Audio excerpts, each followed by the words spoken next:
Yo, we finally made it, guys. It is draft night. We're finally here. Should be what has been just kind of a wild day in general with all this Aaron Rodgers nonsense going about. Rumors are flying that Broncos are going to try to trade for him now. But gentlemen, we are here to kind of, I don't know, just hang out, really. Get through the draft. We'll analyze every pick. But really, we're here just to have some fun. Everybody's watching it on either ESPN or NFL Network, so we'll kind of do like an accompanying type of thing. But yeah, let's bring in Scott and Wes. Scott, how you doing, man? I know we've been kind of like DMing all day and just kind of prepping for this, but yeah, man, how's it going? How pumped are you? And is Rodgers going to go to the Broncos? What the F is up, man? I'm so excited. It's Christmas. Christmas is here. It is Christmas. I just woke up. I'm 8 years old, and I'm going to run down the stairs. There's going to be a big pile of presents, and I'm a kid from a divorced family, so I know as soon as I unwrap all those bitches, I'm going to head on over to Mom's. I'm going to get even more presents, two of each Tony Hawk Pro Skater 3, so I can play both of them, whichever house I'm at. So man, it's Christmas. It's my favorite day of the year every year. So pumped, and today. So much drama, so much excitement. The NFL product is so good, so glorious. It is the NFL offseason is more entertaining than any other sport minus the UFC. It is so good. And now Aaron Rodgers might get traded to Denver. Oh my God, I own Jerry Jeudy in every single dynasty league. This is amazing. This is glorious. So exciting. Tim Tebow's back and he's a tight end. Yes. Yes, I love it. I'm literally gonna own him in tight end premium, super deep dynasty leagues. Who are the 49ers gonna take? I don't know. Just so much excitement. So exciting. Yeah. Happy to be on here with you, drinking our faces off. Let's go. What are we drinking tonight, boys? What do we got going here? I got a little Dale's Pale Ale here. Just Bud Light. I haven't eaten anything. I forgot to eat. I always forget to eat, and then I make a fool of myself on this show. It's going to happen. I'll order pizza at some point. You'll hear me obnoxiously chew, but that'll be pick 9 maybe. Pizza sounds good. I might go for some pizza later too. Yeah, man, the Lance thing has been nuts today. I think Joe and Tom were on this before I was. I know Tom was for sure. Tom and Joe bet Lance as the third pick at I want to say plus 350, plus 400, maybe 2 to 3 weeks ago. I got on it at plus 275. I want to say Friday night last week. And then today, man, this morning we were in a meeting and I saw, a bunch of people tweeting that Mac Jones had gone from minus 300 to minus 175. And now he's plus 105 for the, or maybe plus, I think it got up to plus 150 and it got bet back down to plus 125. But yeah, man, I think we'll see Lance as the number 3 pick. Wes, I know you're on that train. That I'm on the Lance train? Well, not the Lance train, but I know you're on the not Mac Jones at 3 train. No, I don't think that's happening. I think that was all smokescreen. But I'm clueless as to what's going to go down with the third pick. Seriously, I mean, I don't think anybody knows. I don't even think the 49ers know yet. Yeah, at first I thought the line movement for Jones was they're just strictly trying to drum up people, just trying to drum up some bets on him because he was minus 300 all week, and I know not very many people were probably touching that, but all the books started aligning at once, and it's heavy on Lance. But I mean, the draft starts at number 3, guys. I mean, that's where it comes down to. Scott, your boy. Babyface Zach Wilson. Can we give him that nickname right off? Let's just start calling him Babyface because the dude looks like a freaking 14-year-old. Zach Wilson's the number 2 overall pick, and I can't wait to hear you gloat about him for 5 minutes straight after he gets picked. Yeah, I mean, part of my why I grabbed Justin Herbert in our dynasty league was because he still had pimples all over his face. He looked like a 6'5" Hulk of a man, but prepubescent. His voice was still changing mid interview, and it's so if he isn't done with puberty, what is this guy's potential? I'm going all in. And Zach Wilson, I mean, is just a little baby boy. He's just a little cutie. Well, as someone Did he- tweeted out, he looks like who the Disney Channel would have star him in a movie about Saw that Zach too. Wilson. That's so good. I'm worried about him. He just like, what happens when Aaron Donald is just, gunning him down in the pocket? Like, is he just gonna snap in half? I think he might just snap in half. Donald just starts dribbling his head like a basketball on the turf. Just tough scene. But no, I mean, I love this guy. I was high on him super early. I was like, he should be a top 3 pick. And then he kept climbing, and then unanimous QB2. I was like, this feels like getting in on Bitcoin really early, where now I'm worried I might have this might have gone too far. But I like Zach. Big fan. He's a little cutie. Yeah. I hate to break up the man crush, but that picture was actually taken before he played a snap with BYU. So, that's an old picture. Yeah, I saw they had the picture up on the commentary from his very first game, before his very first snap. Jeez, that's right out of high school. He looks much different. Okay, so yeah, that makes sense that he looks like a 16-year-old kid. Mm-hmm. Couple housekeeping things. Shout out to everybody that entered into our contest to kind of pick all the draft slots and stuff. Ben and I were talking before the show. He told me that somebody literally wrote in the Patriots for every pick, and then as the tiebreaker, he said the number of skill positions. He said it was 283 for 28-3, which is definitely the best entry we got. So yeah, shout out to everybody that went into the draft guest contest. That has been locked up, but yeah, we'll get some winners for that. Somebody in, I think Ben said in the YouTube chat, is asking for Wes's top 10. Pull it up. I just saw it come across, and of course I lost it, but Ben, thank you. Wes, somebody in YouTube is asking for your top 10 dynasty wide receivers, and I would assume this is not rookies, so just top 10 overall. I don't know if you have those like off the top of your head, but just top 10. Oh, yeah, man. Let's do like top, like if you had to off the cuff, like top 3 to 4. Top 3 to 4, yeah, man. I'll have to. And how high is CD Lamb? Because CD Lamb, I think, would probably be. You know what? Let's give me a few minutes, and I'll put something together better than just throwing stuff out there. Okay, sounds good. Scott and I actually just recently made a trade. Scott, where do you have CD Lamb? Oh boy, I have him real high. Top 5 dynasty wide receiver, probably. Yeah. Let's see. I'll check my rankings. In no particular order. Okay. Rookies. Okay. That's probably easier for you. So that's a lot easier. Yeah. That's on the top of the brain there. Yeah. I think I can pull that off. I've seen Justin Jefferson kind of, just anecdotally, I've seen Justin Jefferson kind of emerge as the number 1. I think he's my number 1. Adams number 2, and then it's sort of murky where it's like AJ Brown, DK Metcalf, Tyreek Hill. Tyreek might be my 3. Honestly, he's older though, but CeeDee Lamb's right there. If he's not 5, he's 6. Yeah. See, I think I'd have AJ Brown 1.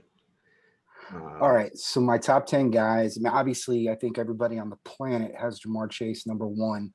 Yeah. Then I've got Jalen Waddle number 2. I've got Elijah Moore number 3. Devontae Smith number 5. I've got Kadarius Toney number 6. Rashad Bateman 7. Amon-Ra St. Brown 8. Rondell Moore 9. Terrace Marshall. He dropped. I mean. We don't know what's going on with his medicals, but it doesn't sound good. Yeah, it doesn't. And number 10, Diami Brown, and I'd even feel comfortable moving him up to number 9 ahead of Marshall, just until we figure out what's going on. But I hear Brown could possibly slip into the end of the first round, which would be just a big one right there. Damn. So 2 things. You got Devonta Smith much lower than consensus, and I think you're a little higher on Toney. Toney to me just kind of seemed like a Mecole Hardman type of guy where he's like a really great athlete and a lot of fun, but like I don't know how great he is at football. Like you've watched way more than me of Tony. Like what did you see of him as a route runner? So of all the people that I've watched a lot of the film for, there are 3 guys that just really don't really fit any molds, and I had a really hard time trying to comp him to anybody. The thing about Tony, the thing that separates him from Hardman is Hardman's he's a pure wide receiver. I mean, he's a good returner, whereas Tony, he's kind of like that tweener between a running back wide receiver. So he has a lower center of gravity.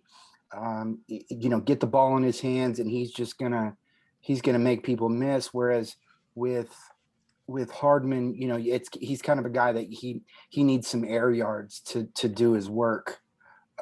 But he's not refined, but it was impossible to comp him. Same for Jalen Waddle and same for Kyle Pitts. Those are the 3 guys I had the hardest. I mean, I still don't feel comfortable with any type of comparison.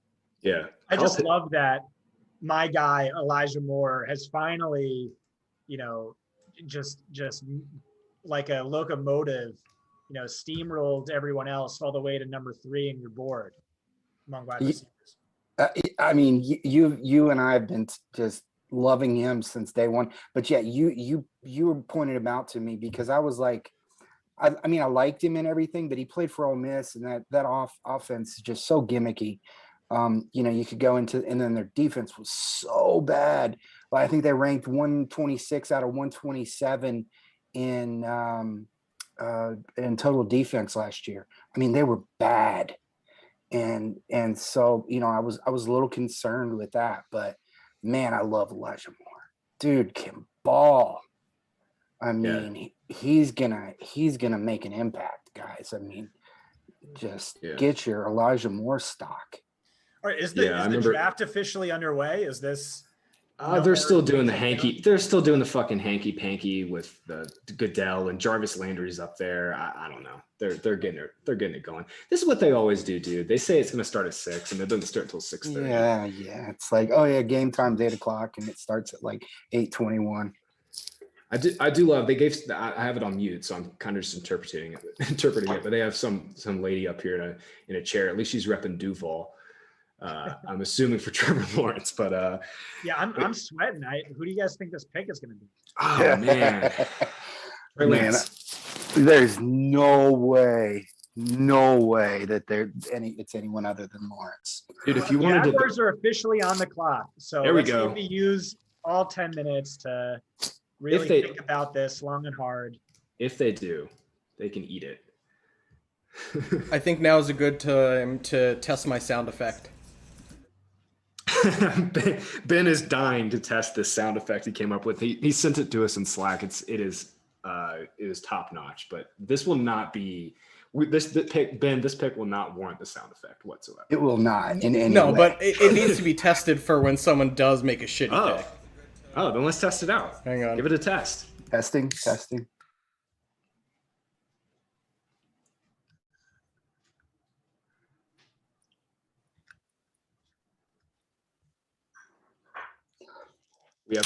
We have been testing out this. Everyone's drop anxiously awaiting. Drum roll. Ladies and gentlemen, this is, dead air. Uh-oh.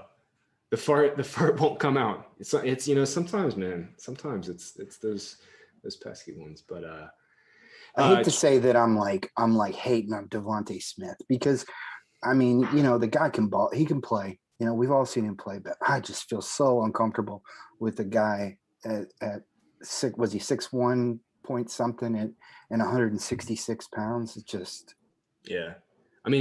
I think BMI is the dumbest thing ever, but if you want to go off BMI, he's going to be the smallest first round wide receiver probably ever. I don't know what Marquise Brown was, but he was. Oh no, Marquise Brown's way above that. All right, drop time. Let's go, Ben.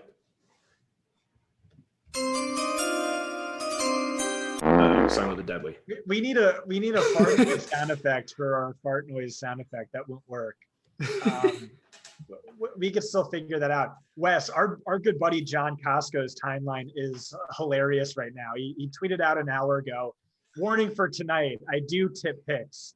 So, mute me or whatever if you don't want to see that on your timeline. His last two tweets are, the Jacksonville Jaguars are prowling on Trevor Lawrence with #1 pick in the NFL draft. And then his next tweet was, the New York Jets are flying to Utah to get a mile-high look at Zach Wilson. Like just trying to do the Woj thing. Just, he's so good at those. Everyone knows these two picks. Yeah. Hey, dude, you could a character, man. Love the guy. You could have bet Trevor Lawrence at like -2,000 and turn your $20 into like 5 cents profit. So yeah, exactly. I mean, this is just. There's worse ways to make a nickel. You guys, you're able to actually make bets, aren't you, Graham? Yeah, it's bad, man. I got to be careful, honestly. But yeah, it's awesome. Tom was telling me in Pennsylvania, for some reason, he can like bet on games, bet on whatever, but like he can't bet on the draft because it's technically not played on a field, which is stupid. But yeah, we have everything in Colorado. What are the Jags doing? Just get your pick in. Dude, this was so easy. And the Jets are going to do the same thing. Like, they're going to do the same thing. What if they wouldn't trade the first pick for an entire franchise? Okay, you say that, but they brought in Tim Tebow. So who's to say they won't just play Tim Tebow at quarterback and draft Penny Sewell here? Wow. Just build around Tebow, man. I mean, Tim Tebow had like one throw speed, and it was a fastball. He was, man, he had, and he could gun it. Don't get me wrong, but he would throw it right into defenders if they were in between him and the wide receiver. Dude, he is literally the most hilarious quarterback I think to ever play in the NFL. He had some. I mean, when you watched him, he had a couple of games where he just looked so good, but it's where defenders just stayed out of his way. Yeah, I remember in college I was in a Facebook group, like a Jaguars Facebook group, and they put together a protest to sign Tim Tebow after he got released for like the 5th time. This was like 2013, and like it was the saddest protest ever. Like 6 people showed up in the parking lot in the scorching sun in the middle of summer. I'm sure old Jags fans would appreciate them signing Tebow 8 years late, but yeah, it only took him 10 years. The NFL are like really just pushing for like, let's eat up all the clock. Let's try and get like all the commercials we can get. Exactly. That's exactly what it is. There's no need for this. The draft is sponsored by Courtyard by Marriott, so thank God. Well, we know there's a precedent because they're asking the 49ers to not tell anybody their picks. So I bet Schefter knows. Yeah. I bet Schefter knows.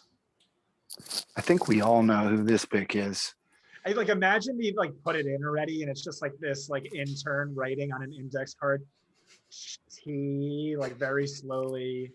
Lawrence with a W, right? Not a U. Lawrence. Okay. He has to send it in a raven, like in Harry Potter. It's or an owl, I mean. Yeah. I got Game of Thrones on the mind, I guess. Yeah. Not a big Game of Thrones fan, personally. Oh, come on, Scott. Yeah. We talked about this. You got to give it one more try. Yeah, what? We just lost like half of our viewers because of that comment. What don't you like about it? Is just the first season like too slow for you, or? Yeah, it just wasn't about it. A lot of characters. I'm like, who's this? Why do I care about this person? I don't. I really don't. You already killed the most likable guy. Yeah. You need to. That's the check badass out part. Ben's pictures from his Game of Thrones party. It's okay though, because the best show in history just started their 4th season, Handmaid's Tale. Oh yeah. Oh, we're gonna have to get a Hulu just to watch it. Wait, Ben, Handmaid's Tale, they're filming it, or it just came out? It just No, came the out. 4th season just dropped, and it recently passed the wire for me. Love that show. Man, are you public or is it? Yeah, I'm public, so. All right, good. The people can hear the voice. They can finally hear me. The voice of God, dude. It's so funny. Ash and I were talking about Handmaid's Tale a couple nights ago. We actually just started Vikings. You guys ever watch that show? Oh yeah, I watched that up until Ragnar died. Wait. Oops. Oh my! Well, that's a God. long time into the future, though, Okay. so don't worry. Damn it. Here's the thing. We stuck around until that and a couple seasons after, but then we quit. Okay. But don't worry, it's like 10 seasons long, Yeah, it's really long. and Well, it's we watched- late into that when that. I'm sorry, I wasn't even thinking. It's all good. It's all good. I've done that plenty of times too. But no, it's really. I mean, we watched so many shows last year. We kind of like ran out, but Vikings was one of the ones that one of our buddies told us to watch. So we kind of. Are they announcing? Because it looks like the Jags are clapping. I don't know. Maybe they pulled out a trade. Maybe they stopped for 8 minutes. People on YouTube want you to start ripping some shots. I don't have my liquor with me. I might have like one shot of Patron left, but I'm leaving it alone tonight. Yeah. I mean, this doesn't get fun until pick 3. No. Looks like the pick is in because they reset the clock. Yeah, they just reset the clock. Yeah. All right, so we'll see. What are the chances we were legitimately like waiting on a crazy offer? I know sometimes like GMs will mess with other GMs where like they'll call, like Cleveland knows they're taking Baker, but like, someone's gonna call them like, hey, what's the situation with your backup linebacker or something like that, just to fuck with them. I mean, what would it take to get that pick? What? Five first round picks? At least 3 firsts, and then a shit ton more probably. I mean, Belichick definitely 3. called in and was just like, I'll give you 2 twos for this pick. Never mind. It was like, go fuck yourself. I'll give you Cam Newton, James White, and I don't know. My entire offensive line. I don't know what else can I throw in there. Andrew German in the chat said Bud Light and hating on Game of Thrones. I'm starting to think I'm starting to rethink my opinion on you, Scott. Pick is in. Adam Schefter tweets out that at the Masters earlier this month, Peyton Manning told Trevor Lawrence that he wants Urban Meyer to play him every single play just so he can break his record. And his record was for the most interceptions by a rookie. I love Peyton. He's such a dick. Dude, Peyton's the man. Like a lovable dick. Peyton Manning? Yeah. I didn't think he had such like a dickish personality or dickish humor, but his brother's hilarious. Cooper? Oh, Eli? Sticking the mud. Eli, Cooper. You don't mean him? No, yeah, exactly. I don't think Eli got the personality gene that the other two got. Eli was literally rating sloppy joes in and around New York on Twitter a couple years ago. I mean, I don't hate on Eli. I'm just saying right. he's just not the same personality. The most unsurprising pick of all time. Yeah, I mean, come on. Yeah, he's a number 1 overall pick. There it is. Nice draft party, though. The guy with the beautiful new wife. Oh, and there's his brother. Dude, his brother's awesome. His brother just got married? Legend. Yeah, I watched an interview about his brother who the way he tells it, he was just like this scumbag artist in high school. He didn't care, like super religious parents. And then he went off to like some, hipster art school, like UArts of Philadelphia, something like that. And he just like, I'm so cool. I do a bunch of drugs and eventually he found a friend who was like philosophically minded like he was. And he was like, they would debate God. And he was like, I'm an atheist. My parents are stupid and religious. And but his buddy kept making more and more sense to him. And then one day he just did a shit ton of Adderall and stayed up for 36 hours. And then he just basically read the entirety of the Bible in a week, high AF on Adderall. Who is this guy? He had this, Trevor Lawrence's brother. Dude, look at some pictures of him. He dresses really cool and his art is so cool. And so he read the Bible in a week, high on Adderall. And then right when he was about to be done with the Bible, he fell asleep and he woke up and shouted out Jesus, I believe in you, something like that. You are the tree of life, something like that. And his girlfriend was laying next to him, what the fuck did you just say? He was He's like, I believe now. I believe. And now he's just like totally given his life over to God. Like all of his art is like super Christian art, but it's like really cool and like really dope, really weird. And the guy's just this like pull up some pictures of him, man. Like I like his style of dress. And he's just like this, I don't know, weird, trippy dude, but like his interviews are sick. He looks nothing like his brother. He looks like Right. What's his He first looks like the the athletic genes, but he got all the artist. Huh. What a talented family, man. The only thing that makes them similar is the long hair.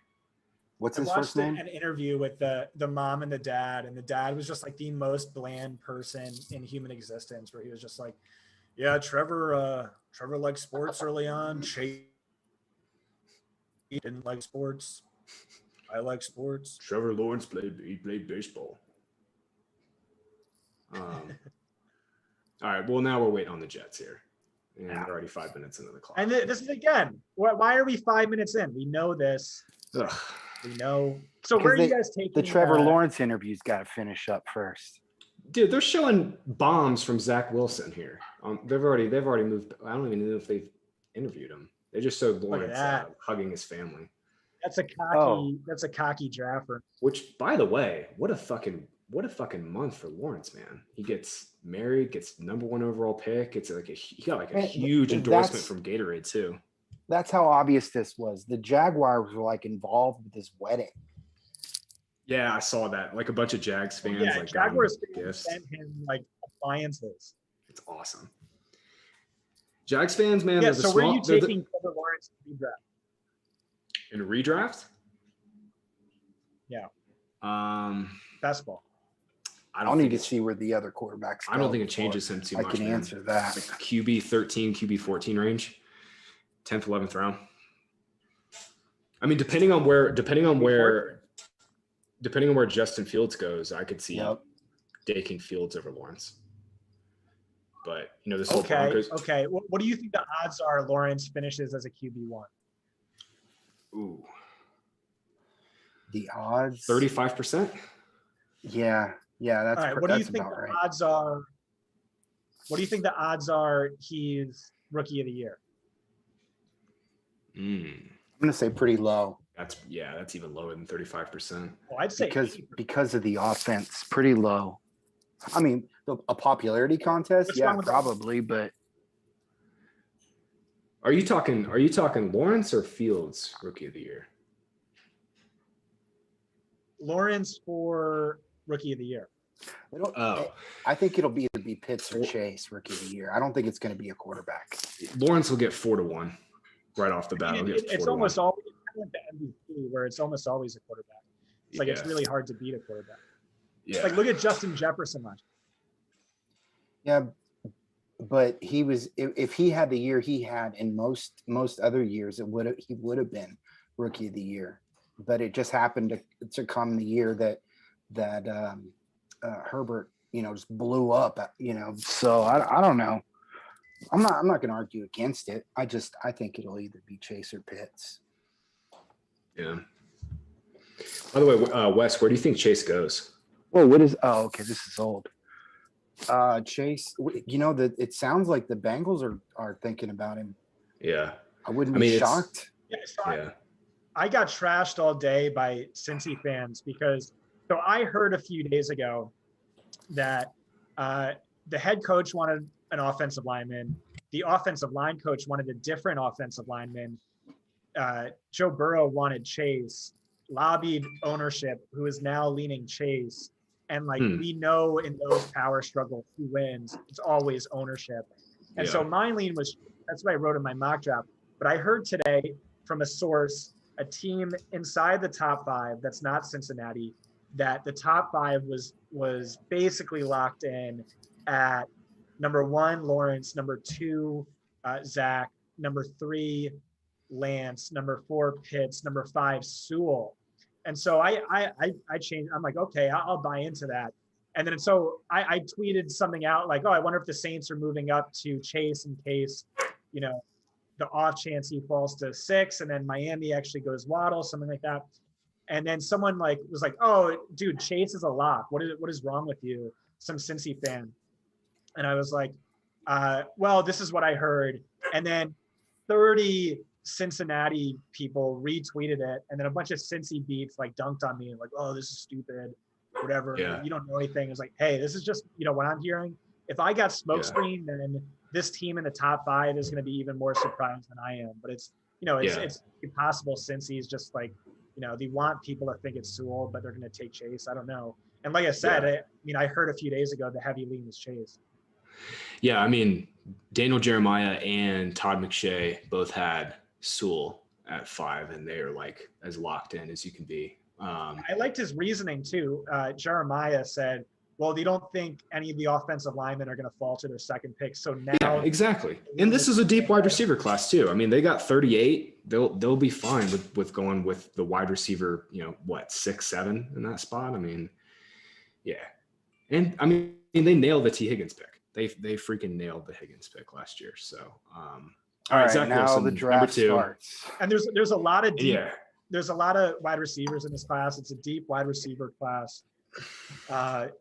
There's a chance like Rashad Bateman doesn't go in the first round tonight. I mean, this class is loaded. It's freaking loaded. All right, so Zach Wilson's the pick. Yeah, I remember. They're still showing his pre-BYU picture. Oh man, that one with the Jumpman headband is pretty dope. The Jumpman headband's pretty dope. He's added at least like 25, 30 pounds since then. And you're right, that baby face picture that went around on Twitter, he's definitely a lot older looking than that. Especially so now. I'm gonna shout out to my favorite stat that Wes absolutely hates. So like I said, I liked Zach Wilson really early on. He wasn't even a first round. He didn't even have first round potential. And I'm like, this kid definitely has first round potential. He's awesome. And then he gets first round potential. I'm like, I think this kid should be top 5. It seems like everyone thinks he should be top 5. They're just scared to say it. Like, he looks like it. The arm talent for days, like an NFL team is going to fall in love with him. And then boom, he's top 5. Then boom, he's consensus QB2. And like the appeal with him is, okay, he looks like a baby. He looks like Aaron Donald could rip him in half. But like the arm talent is incredible. And just to highlight that, the deep touch accuracy, Wes hates this stat. So last year on 30-yard throws of 30 plus yards, he had 20 completions and 3 drops on 28 attempts. That's an 82% adjusted completion percentage. And then Patrick Mahomes, 30 plus yard throws, 32 passes, 10 completions, 2 drops, a 38% adjusted completion percentage, like nearly like a third of Zach Wilson's. Like, of course, you can't really compare a guy outside of the Power 5 to an NFL quarterback, but like 82% is by far the best we've ever seen in at least like a decade. Just insane deep touch accuracy, great arm strength. There are throws where the ball just teleports from his hands 30 yards down the field directly to his receiver's breadbasket. Off-platform throws on the run, across body to the other side of the field, good mobility. I really like him. Wes Huber comps him to Baker Mayfield. Wes, why don't you talk about why you're not as high on Zach Wilson? It's not that I'm not as high on him. I had him as my QB3, and I think he's even the third quarterback you're going to want to go after in fantasy. I'll donate my left nut if he completes more pass, or he completes a higher percentage than Patrick Mahomes on 30 plus yard throws at any point. He doesn't throw across his body. He's a forward off platform guy. You get him to work to the sidelines, and it takes him off his game. He's the kind of guy that likes that when he steps into his throws, that's when we see that off platform stuff. Lots of athleticism, but he's quicker than he is fast. He's not fast. He's not going to be outrunning the more athletic linebackers. We're not going to see him gain a bunch of yards on the ground, but he's quick enough to extend plays and to get some, to score a few touchdowns. I mean, great arm talent, great footwork, just not as fast as his quickness may seem. And he's landing in an impossible situation with the Jets, with the worst offensive line in the league. We'll see. We'll see, man. I am not getting behind a Jets first round pick. I refuse to. And Yeah, it's got nothing to do with Zach Wilson. Yeah.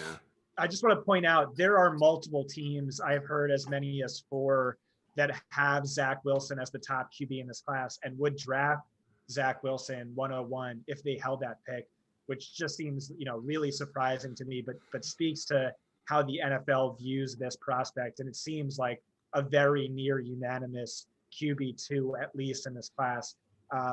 So I like him quite a bit. It's really interesting to see who goes here and then how our dynasty rookie rankings are going to change. You put Trey Lance in San Francisco and you put Justin Fields, I don't know, name somewhere a lot grosser. And, I'll happily have Trey Lance above him in rookie drafts. I know right now that drives people insane, but he was the bigger Konami code quarterback in college.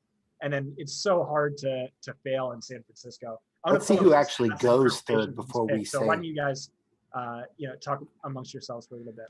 Real quick, on Wilson, what do you guys make of the level of competition? Because he didn't play very many Power 5 teams, and when he did, he sort of struggled. Like, do you guys factor that in with Wilson? Because you guys have watched way more of him than I have, admittedly, but I'm wondering if you guys think that the level of competition weighs in at all. Well, I'll let Scott say. He's watched all the Power 5 games, so go ahead, Scott.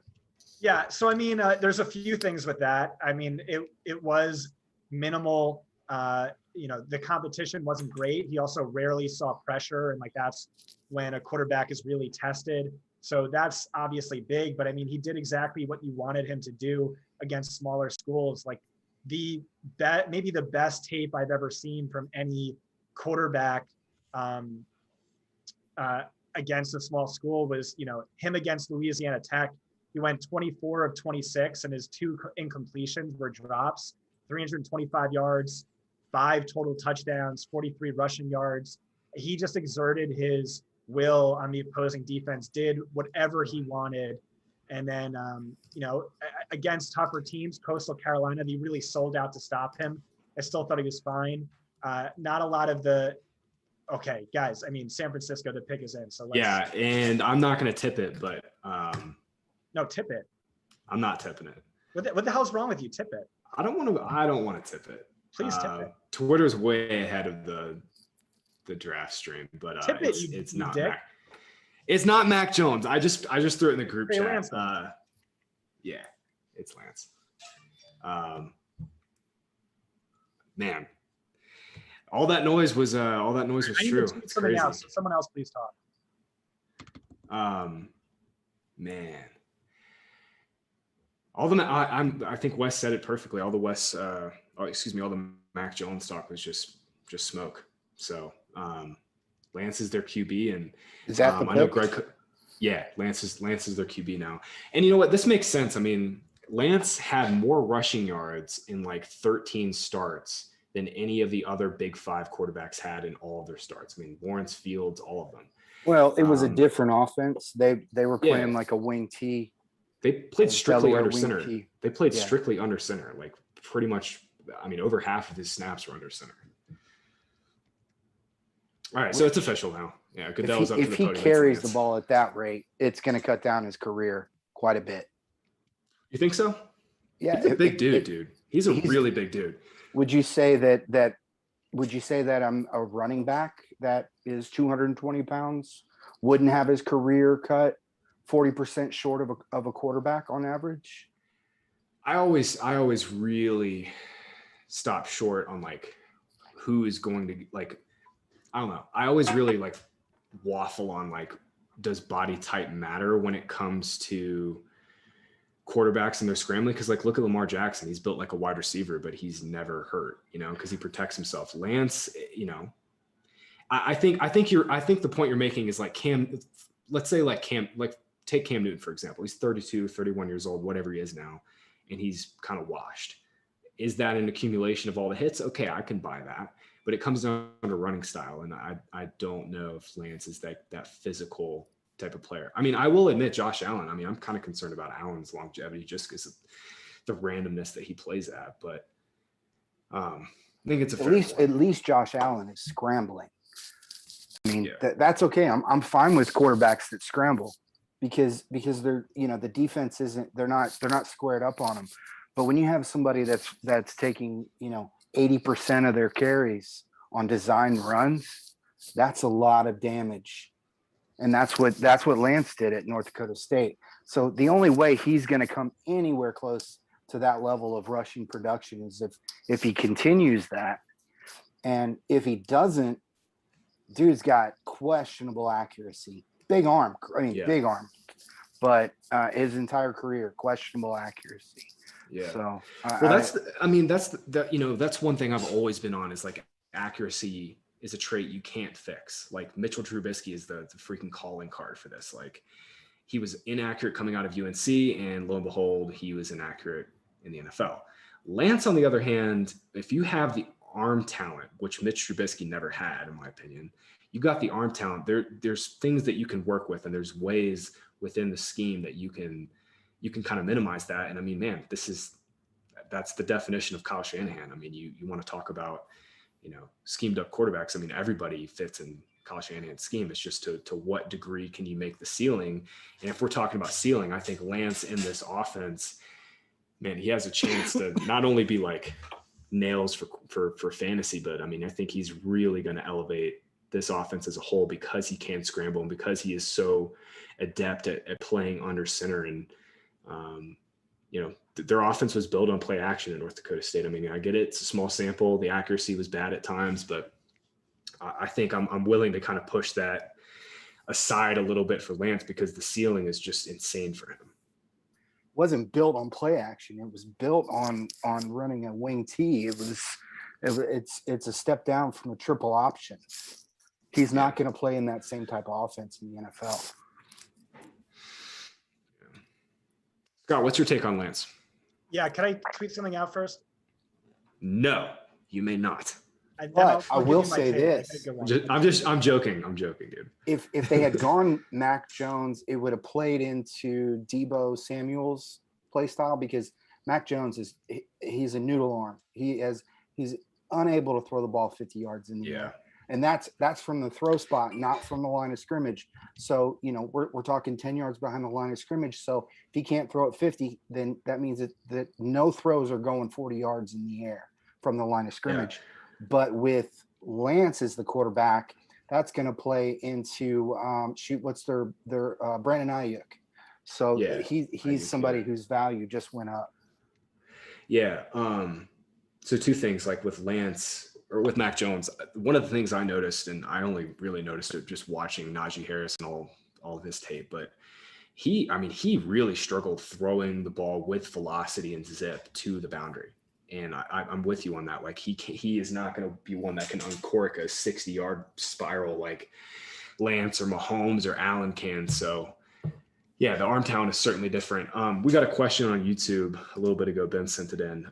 Since Mac didn't go here at 3, how far does he fall now? Because he's certainly not going to go 4, 5, or 6 unless somebody trades up. Looks like the Saints are trying to trade in the top 10 to get him. That's been the buzz all day, dude. That's been the buzz all day. They've been trying to get him. What a weird quarterback room that would be. Jameis, Taysom Hill, and Mac Jones. Man, what a disaster. That's what it'll be. Somebody's going to trade into the top 10 to pick him up because I don't even think the Panthers are going to go after him. Yeah. Mac would fit in that offense just in terms of being a ball distributor because of Joe Burrow. I mean, if you call in a comp Mac Jones to anybody, he's a lowercase Joe Burrow. I mean, Burrow does not get nearly the credit. I would not go that far. Burrow does not get what I was going to say is Burrow does not get enough credit for how good he is in terms of his just like subtle movements inside the pocket. And Mac Jones cannot move. Okay, I'm sorry I interrupted you then. Yeah, I was about to say, he's concrete foot. That's what I'm saying is like Mac Jones was highly accurate in a schemed up offense, and that's what Burrow was too. But Burrow's the much, much higher ceiling version of that. Schefter just tweeted out the 49ers did not tell their coaches or the scouts their pick, and they did not know the team was selecting Trey Lance until the pick was announced. So I'm assuming Shanahan and Lynch just kept it super close to the vest for the rest of their coaches. Who they didn't tell their coaches that's who they were taking? Yeah, they didn't tell their Wow. coaches. Oh shit, here we go. Falcons took Pitts. I'll go ahead and just start Nice. tipping pick. I'll just I was Wow. kinda See, I worried don't about see Miami. those picks up. Where are you getting that?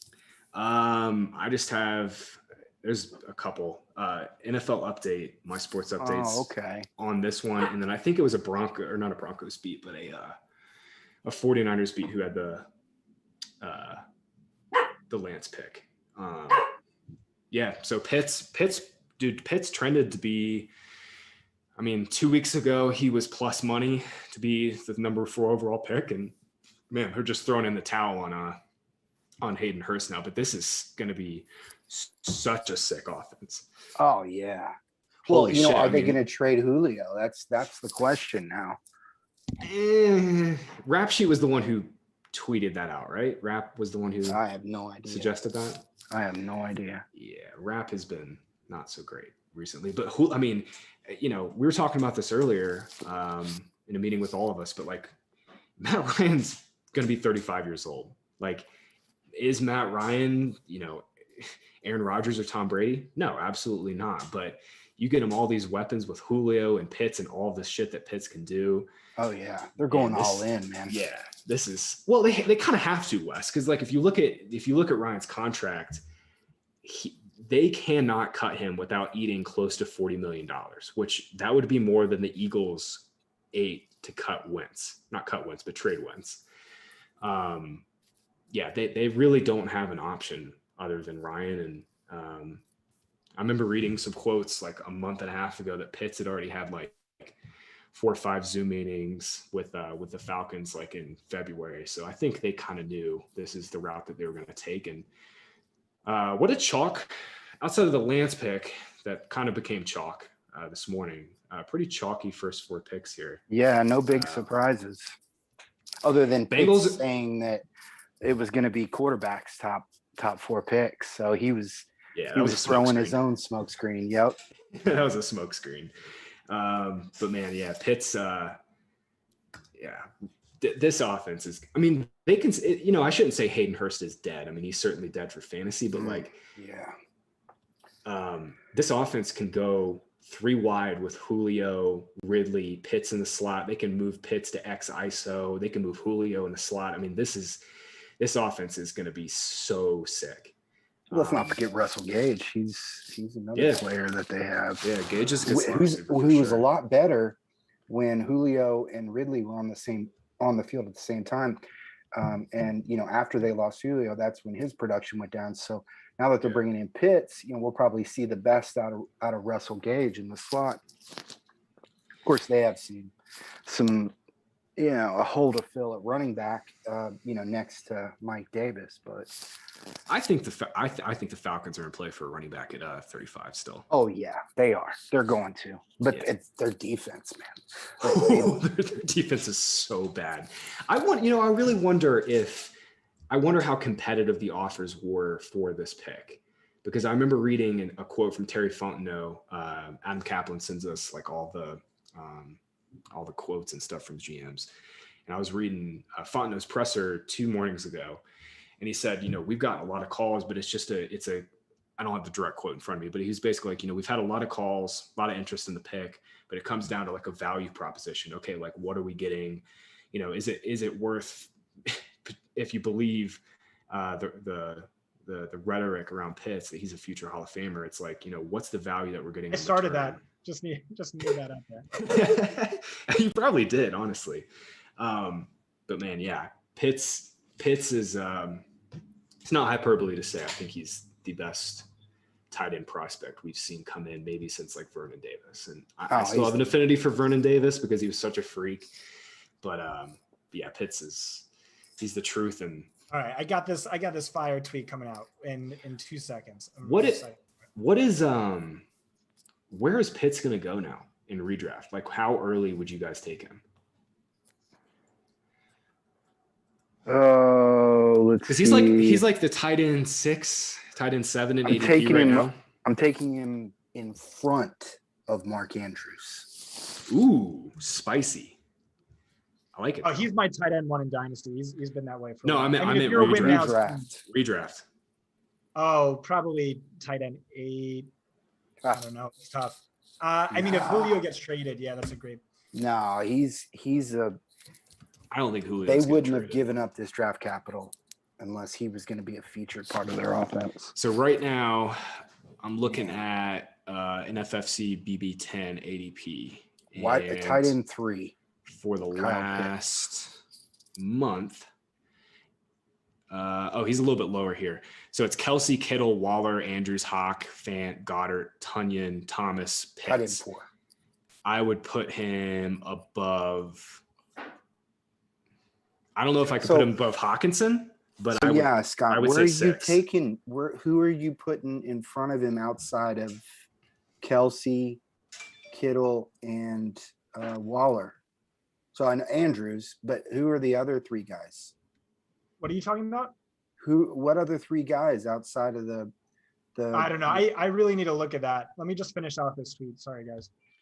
Kelsey. So it's Kelsey, Kittle, Waller, Andrews, Hawk is the top 5. I mean, Kelsey, Waller for me.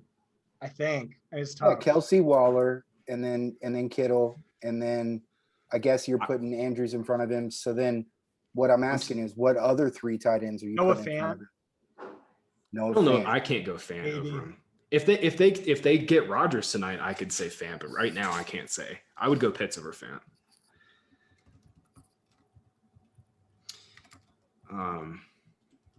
Well, Kyle Pitts to the moon, guys. He's gonna have one of the best rookie seasons for a tight end ever. Like Jeremy Shockey still holds the record, but yeah. You take the quarterback need off the board, and the only guy I could see justified being drafted in front of him is Lawrence. Oh man, Bengals took Chase at 5. They did. Okay, so I can just turn my TV off and just listen to you. I'll be right back. If you want me to stop, I don't really want to tip picks all night, but yeah, Chase at 5. That is not great for the old wallet here. I was heavy on Sewell at 5, but yeah, the broadcast is obviously like a minute and a half behind you. Yeah. So what does this do for Higgins here, man? Like, I was really high on him coming into the draft because I figured they would immediately go offensive line, but man, I don't think it does anything. Man, it's so hard to project with that. It just the Cincinnati offensive line is just as bad as the Jets.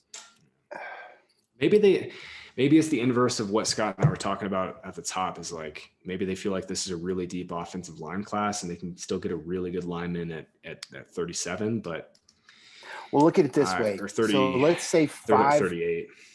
Let's say 5 quarterbacks. Let's say one quarterback slips into the end of the first.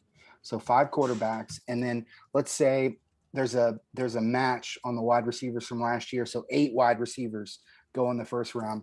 Then there's 5 cornerbacks if Samuel ends up going in the first. So add all those up, that's 19 players right there. And that's 3 positions, so that there's only 13 other picks in the first round, that if it plays out that way. So, we could see a lot of several offensive linemen drop, I guess. Yeah. Well, Sewell's going to drop here. It'll be interesting to see what the Dolphins do. I know they've been kind of linked to Waddle, but that would be really early for Waddle at 6. So we'll see if they take Sewell. I'd love Waddle at 6, and unless they could trade back and still get him. Yeah. Well, I just finished up Waddle's profile, and man, yeah, this dude is lightning. And jeez, if you're going to justify Chase, what separates Chase and Waddle? It's Chase had a pro day. Chase had a bigger season, but I'm talking like as far as like athleticism, and I don't know, man. If Waddle had a pro day, we'd have those guys neck and neck. Damn. You think it's that close? Because I felt like Chase was the best wide receiver prospect to come out in probably since Julio. Yeah, well, it just depends on we don't have the production like we did with Chase. So true. but that's the hard part of the projection. But there's a lot of projection with a ton of these guys that are getting picked in the first round. So it's tough. But I mean, as far as like what Waddle did when on the snaps that he was on the field, geez, this kid, it didn't matter who he was playing, Auburn, it didn't matter who was defending him. He was running past them like they were high school kids. He's got that juice, but man, Jamar Chase and Joe Burrow back for United. Yeah, I have to say these are fairly ideal landing spots. It would have been really gross if one of them, I think, went to Miami, where there's a lot of target competition, and I think a lesser quarterback in both cases. Kyle Pitts can either learn and study from Julio Jones, or he's out of the picture. And then there's, fewer targets, and, Calvin Ridley is the wide receiver 1, but, he's definitely going to get peppered. Immediate rapport with Joe Burrow is massive. It's huge. That's his guy. That's the guy he lobbied ownership for. And so I think he immediately comes in and supplants T. Higgins or Tyler Boyd as the wide receiver 1. Offensive line's a concern, but, you have to feel good about Jamar Chase. Mike Clay had a great stat where he talked about how, if a wide receiver is a top 6 pick, they get like a minimum of a 16% target share in year 1. And they're a fantasy top 24 option, like 80% of the time. So I think you're going to see targets follow draft capital in both of these cases. Yeah. Unless you're Henry Ruggs. Well, that pick, dude, I think everybody knew that pick was a complete overdraft, the Ruggs pick. But Tiny in the draft chat said they wasted targets on the corpse of AJ Green last year, and Higgins will be fine. And yes, I agree. They definitely wasted targets on AJ Green. That's for sure. Or your name's John Ross. Fair. But no, I Higgins will be fine as like a wide receiver 3, but I was talking strictly like as I thought before the Chase pick, he had receiver 1 in his ceiling, as a 24% target share guy. And like Scott just said, that, he's not going to get that true alpha dog, like wide receiver 1 target share anymore. That will be Chase. 100% that will be Chase. Well, it'll come down to how healthy can they keep Joe Burrow, and they didn't do a great job last year. Yeah. Well, that's why I was on Sewell, man. I agree was with trying the to be. pick. Yep. Yeah, I mean, I was on Sewell. Oh man, I'm not going to do this one. I was on Sewell as the pick just because, that's what got Joe Burrow killed last year. But I guess, they're confident in Jonah Williams. They're confident in some of the other pieces they've gotten. Billy Price is one of the biggest busts, the Bengals have had in recent years. Jalen Waddle, is this the pick? I'm not tipping anymore. Oh, come on, tip it. I turned my TV off. Do. Yeah. Okay, yeah, it's Waddle. Waddle. That is fuck, man. Gentlemen, we have someone entering the room right now. I believe you know him. Uh-oh. Is it the great Dr. Edwin Porras? Jalen Waddle, is this the pick? I love the pick. I love it, man. I was about to start crying if they took Devontae Smith. Man. So you agree with Waddle over Devontae? Oh, there's not even close. Now Devontae's good and I love the production and he has lots of ability, but he is not the wide receiver 2.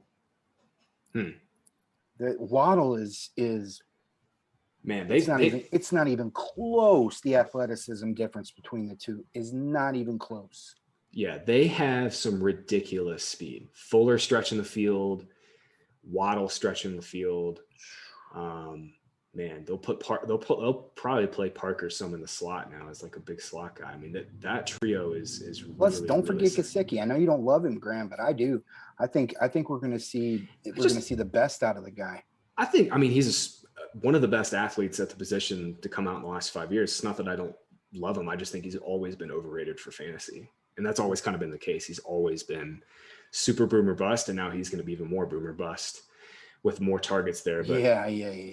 For fantasy, he's just always been a guy. Well, we'll see. Fuller's not like on a long-term contract or anything.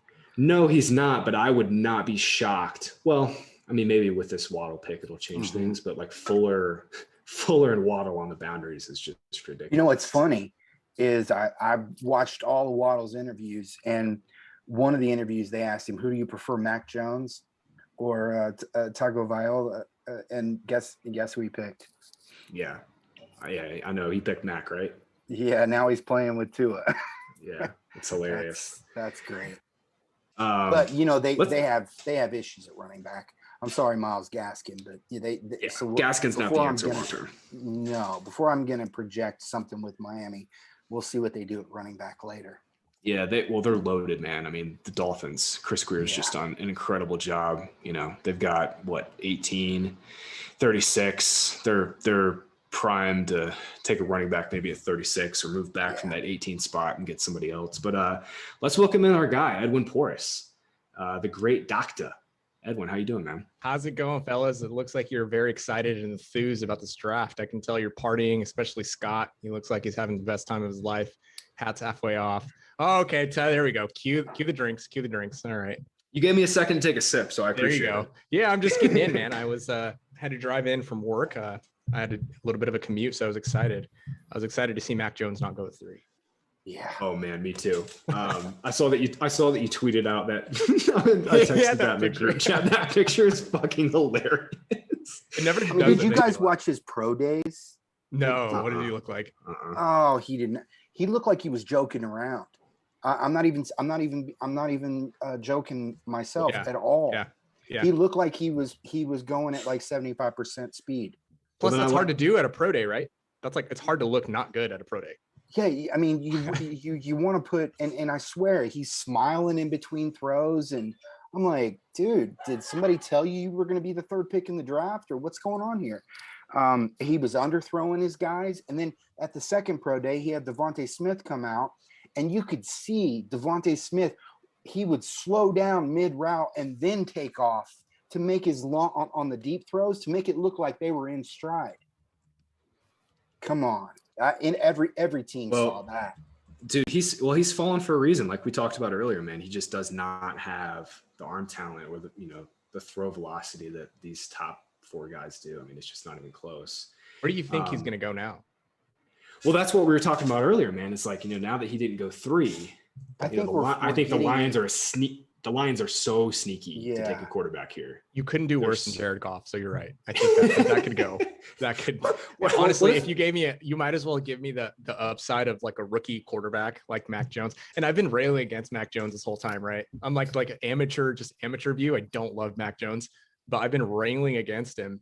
But like compared to Jared Goff, I feel like they're just like the 2 Spider-Man like gifts. You know what I mean? The 2 Spider-Mans looking at each other. One's just super young. Exactly. Goff. I think Jones is slightly more athletic than Goff. That's not saying much at all. Sure. Goff is a statue. Goff is a but statue, at the same time, though, I think Goff, he's good enough to be a placeholder if they want to go another year. Because, dude, look at it this way: they don't draft a quarterback, right? The Lions are doing nothing this year. Nothing, right? Yep. They go next year, they hold out, they go next year, and then they can pick between Rattler or Sam Howell, which is a good duo to select from. So I think that's the way to go here. I would take Fields over Mac Jones. But what I think about Jones though is that we're falling into the territory where he actually starts to become a value. Yeah. Well, we'll see here. The Lions pick is in. I think they're so sneaky to take Fields here. Or Jones, yeah. I was gonna say something. Should Fields have slipped past 3? In reality, should he? Should he have? I don't know. Wes would say no, right, Wes? Not for me, no. Yeah. I'm not gonna argue with Lawrence. I'm not gonna argue against Lawrence or Wilson because I don't want anybody with any talent going to the Jets anyway. Not that I hate the Jets, but they know how to destroy talent. So, but no, Wilson he's got plenty of talent. I don't mean that as a knock on him, but I'm a little surprised the Falcons passed on him. I'm surprised that the Bengals don't want to protect Joe Burrow. I'm surprised that they didn't. Do they hate Joe Burrow? Is that what it is? They just want him to get hurt again? Dude, this reminds me of like Aaron Rodgers esque. Like they're just putting it all on him. They're just like, oh, you can figure it out, man. Like the biggest hit that he took was the worst hit that he took in his entire career. And almost like if we're talking 10 years ago, like 15 years ago, this would have been like career threatening for Burrow. Like we wouldn't be talking about Burrow the same way. Like this was a big injury. And like, I'm not saying you have to invest high draft capital, but like you'd think they'd make some move. You'd think they'd do something, and they just haven't to this point. Obviously they still have time, but have you looked at that? Have you looked at that injury in depth? Didn't he have like his knee bent backwards? So it was an ACL, MCL, partial PCL, at least partial PCL. We don't know to what extent the PCL was torn.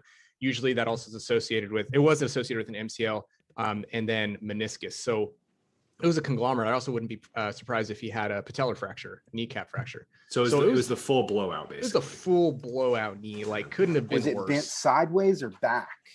So it's typically like an inversion. So it's called valgus, when your knee caves in and then it twists and then they just go and like sort of crush in. It's really bad. I can't really do it for here. Yeah. It's like basically just pops the whole knee and all the ligaments get overstretched and overstretched and just torn, honestly. Then the inside of the joint becomes damaged at that point too. Like this was a big boy injury. This was like one of the worst ACL tears in recent memory for a quarterback that I can think of. Do you think he's going to be ready for week 1, given that timeline? Because it was late-ish in the season. It was like October. He says he's on track. And I go back and forth. I mean, I was talking to the fantasy PT, Matthew Betts. In the beginning, we're like, there's no way this dude's going to be back. Because I think that would make it like 9 months or something, or 9.5 months. I have to double check. Yeah. But that would be rushing it, man. And it's not that he wouldn't be ready. It's just like there's definitely something to be said about being skittish in the pocket and not knowing, not being confident in what's going on, especially if they don't do anything with that offensive line. But I think his rushing upside, if he comes back week 1, is definitely capped. But the flip side is like, I'm not saying that he's going to go on PUP, but we're completely dismissing the idea that he'll be out the first 8 weeks of the season. And that is not out of the cards yet. He's just now throwing without lateral movement. And for him to be confident in that knee, for the surgeon and the PT to be confident to bring him back, to be like full activity, he's going to be cutting it close. He's going to be cutting it really close. Yeah. Well, so we're running into the risk of possibly having Brandon Allen throwing to Jamar Chase. Oh god. Fighting Brandon Allen's. Ugh. Man, that couple game stretch last year was brutal. They beat the Steelers though. Well, the Steelers play a lot of cover 3, and that's the one thing Brandon Allen does well. Yeah. Burrow got hurt in late November last year, so you're right. It'd be about 9 months. That's like AP time frame right there. Yeah. Yeah. Worse injury. And the flip side is he's a quarterback, so he doesn't have to do things that like Saquon has to do, OBJ has to do. Like, still. So, for example, Preston Williams was barely able to make it back after 9.5 months. And again, he's a receiver, but he was barely able to make it back last year in time for the season. And so, again, my thing is just like from a fantasy perspective, if you're doing early drafts, especially right now, and you have the option to go someone not Burrow for a quarterback, like that's the safest play, unless you're just going for upside, which is fine. Like I totally get that, but Burrow being out for the first 8 weeks of the season is not out of the cards yet. It's too soon to tell. Well, hopefully he can get back and be close-ish to 100%. But right, yeah, definitely some words of caution there. All right, guys, Penny Sewell is the 7th overall pick for the Lions. They got a hog molly. They got a hog molly for the old football coach there, Dan Campbell. What were the odds on Sewell going? Oh no, I'm sorry. I was thinking of somebody else. I was thinking of Vera from USC. Oh, okay. Yeah, Sewell. To my chagrin now, I was on Sewell to the Bengals at 5 for all the reasons we just talked about. But Sewell's odds started shifting, I would say, like Tuesday night away from like under 5.5, under 6.5, and it started actually like becoming the favorite that he would slip past 6. So yeah, I mean, Lions potentially get. I don't want to say great value because it's really only a couple picks, but I mean, the Lions offensive line, man, like they've put some significant resources in it in recent years. And Honestly, man, I mean, I think this is just good news for DeAndre Swift. It's just DeAndre Swift season. That's what I was going to say. This is just good news for Swift. They're going to run the hell out of the ball regardless of, I'm imagining they're going to be one of the most run heavy teams regardless of game script. But between Jonah Jackson, Ragnow, and now Sewell, man, this offensive line is going to be pretty nice. What's that, Wes? They didn't add Devontae Smith, so I mean that also plays into the running game. It also helps out Hawkinson. But you know what it really tells us though is they're tanking for Rattler or Howell. Yeah. Well, I mean, we talked about the Falcons and how shitty their defense is. I mean, the Lions are basement level. They have, like, outside of Trey Flowers and maybe Brockers and Collins, like, you probably, like, the average fan could not name a player besides those three. Okuda, I guess, because he got drafted recently. But yeah, their defense is really going to struggle. But man, this offensive line, man, it's shaping up. Decker's a solid tackle. Jackson on the interior. Ragnow's a good center. Yeah, they weren't bad last year either. No, they've been like pretty average the last 2 years in all of the metrics that I look into, and I think now with Sewell it'll be great. I just had a tweet that came across my timeline, and not to go back to the same subject. Somebody said Joe Burrow just tore his other ACL after the Bengals pick. God damn it! Well, I would put so much money that he wanted Chase. I don't think it was. Yeah, I'm sure. Yeah, dude. That was the report that came out weeks ago. Is that Burrow was lobbying so hard for Chase, and especially with Pitts coming got his off guy. the board. That offense is low key going to be dirty next year. Dude, not low key. That is high key. They are going to be high key nasty, man. Especially if Mixon's back healthy. Yeah. The biggest question though is the offensive line. I have to assume that they're going to take a lineman at 38. They have multiple. They're going to go multiple linemen probably in the next couple of picks. Yeah. But I won't be surprised if they take another running back too. Put a hot seat under Mixon. Yeah, well, Bernard got cut. Yeah. It's about time they did that, by the way. I don't know if either of you remember the 2019 season, the Zach Taylor special, when I think Joe Mixon was completely healthy and he ran Gio Bernard at the goal line like three times in a row. Like there has been many of times where I've tilted Gio Bernard's usage, man. Like, oh my God. It's unending.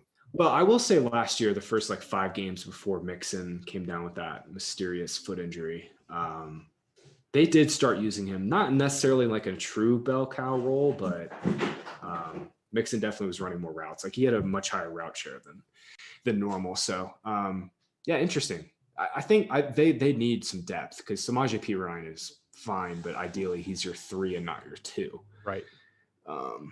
But maybe, I don't know, maybe for all of our sakes, they'll finally give Mixon the 80% snap share and bell cow role. That'd be beautiful. Yeah, that'd be he'll finally pay out for us. But I wonder what the news about Aaron Rodgers being available, how that is playing into what teams do, especially here at 8 and 9. Well, I mean, if you believe the reports from Mark Schlereth before the draft, the Broncos are like almost done deal with Rodgers, so that'll be the key. All right, I'm tipping this one because it's not that great. But J.C. Horn, whose stock was a freaking meteor for the last month and a half. Ben's pissed. J.C. Horn goes 8 for the Panthers here. So they finally get a good boundary corner. Really their first good boundary corner since they had Norman in his prime. I will say this, when I was going through Elijah Moore's tape, he burned Horn in their matchup. So, I love Horn. I do. I think he's the bee's knees, and but I'm a little surprised he went over Surtain. Yeah, that's what I was just about to ask you. Do you think Horn deserved to go over Certain? Is it Certain or Surtain? You would know better than me. I think it's Surtain. I have no idea. I think it's you would know better than me, man. No, I would have taken Surtain. I think Horn. I mean, he's a top 15 guy. Don't get me wrong. I mean, the NFL is just begging for cornerback talent. I mean, Yeah. why? Because the NFL is going spread heavy with all these 3 and 4 wide receiver sets. Yeah, and you And can't there's touch the not receiver enough- anymore. Yeah, and there's not enough talent to guard these guys, man. There's not enough cornerbacks to go around. If you're over 6 foot and you don't have the elite athleticism to play wide receiver, make the switch to cornerback, because you will have a long-term role in the NFL. I'm waiting for like a Julio Jones type to play corner. Can you imagine? You could. Can you imagine? could. Can you imagine Dude, Kyle Pitts at corner? Patrick Peterson was that. Yeah. He was like 6'2", 220 and could run back in his prime, but father time and stuff. But yeah, Peterson was that. But yeah, man, I love the horn pick. I mean, I have no dog in the Sertan or certain. I'm certain that I don't know how to pronounce his name, but Sertan here. Yeah, you don't know. I have no idea, but I have no dog in the fight. But the corner makes all the sense in the world, especially since they traded for Darnold. Not a ton of capital. They gave up a second in the deal, but not a second. They gave up like a 4th and a 6th. But they're going to have to pay him that 5th-year option, most likely, if everything pans out. But yeah, the Panthers are low key. Like, if they can continue to build up this defense, like they are really close roster wise to having a sick team. What do you think? What do you think of Robbie Anderson's second season there? Man, Anderson's just another guy on a long list of Adam Gase failures. Right? He gets away from Gase and finally does something. I think obviously losing Samuel hurts them as, kind of like the underneath shallow depth of target guy, because Ian Thomas is not that. But Anderson, it's interesting that they kind of swapped more in Anderson's roles. So like Moore was more the deep threat guy and Anderson was kind of intermediate type of target. I wonder if they're going to try to move him into the slot more. Panthers have to draft a wide receiver at some point too. They got to get some depth there, but yeah, I think Anderson's good. I mean, for fantasy, man, this receiver, all the receivers that we have now is ridiculous. And I think Anderson's probably going to go slightly undervalued once again, just because we have so many names to deal with. Do you think that Rodgers actually gets dealt? Like, is this going to happen? Well, there's been multiple reports that say it's BS that have since come out. Oh, hi, Scott. Hey. Good to hear from you. Yeah, Broncos would be the only spot. I think. Broncos would be the only spot. We have 4 minutes now to wait, but Broncos could take Mac Jones here. If the Broncos don't take Mac Jones here, it'll be, man, we might be waiting a while for Mac Jones to go off the board, because it's certainly Jones. Hold on, I'm looking at Mac Jones. Okay, he's 6'3". No, he doesn't meet the threshold for Denver quarterbacks. Every Denver quarterback's got to be at least 6'5". Yeah, Trevor Lawrence would have been like the he would have. What's higher? Smashed there. What's higher than 101 on John Lynch's board? Yeah, they're looking for the next Peyton Lynch or Paxton Lynch. Oh my God! Imagine actively looking for the next Paxton Lynch. Well, imagine actually scouting Paxton Lynch and then drafting him. Right. What was worse, the Osweiler debacle or the Lynch debacle? I think Osweiler, wasn't it? I mean, they had like the 2 tallest quarterbacks that I've ever seen on the same roster, and both drafted in the first round. I mean, I also think they kicked the tires on pick here. Who'd they take? Broncos take Justin Fields. Oh, hey, there we go. There we go. That was a link. Oh, eat it, Chris Sims. You suck. You suck on balls. Dude, that was just strictly freaking to get clicks, man. That's what Chris Sims is. He's just trying to get clicks. Fields was never going to go to 32. That was freaking ridiculous. But seriously, how far does Mac Jones fall here? Well, let's look. Giants. Who's left here? Cowboys, Giants, Eagles. Patriots. 10, 11, 12. Chargers, and then Chargers for sure. Vikings for sure not. The Patriots could literally do nothing and get Mac Jones. Oh, I'm man, hoping for what Philly a to steal. take Mac Jones so that Ben can lose his mind. Oh, Ben, that would be awful for the Eagles. If the the Eagles get Eagles Mac took Jones. Mac Jones, Mhm.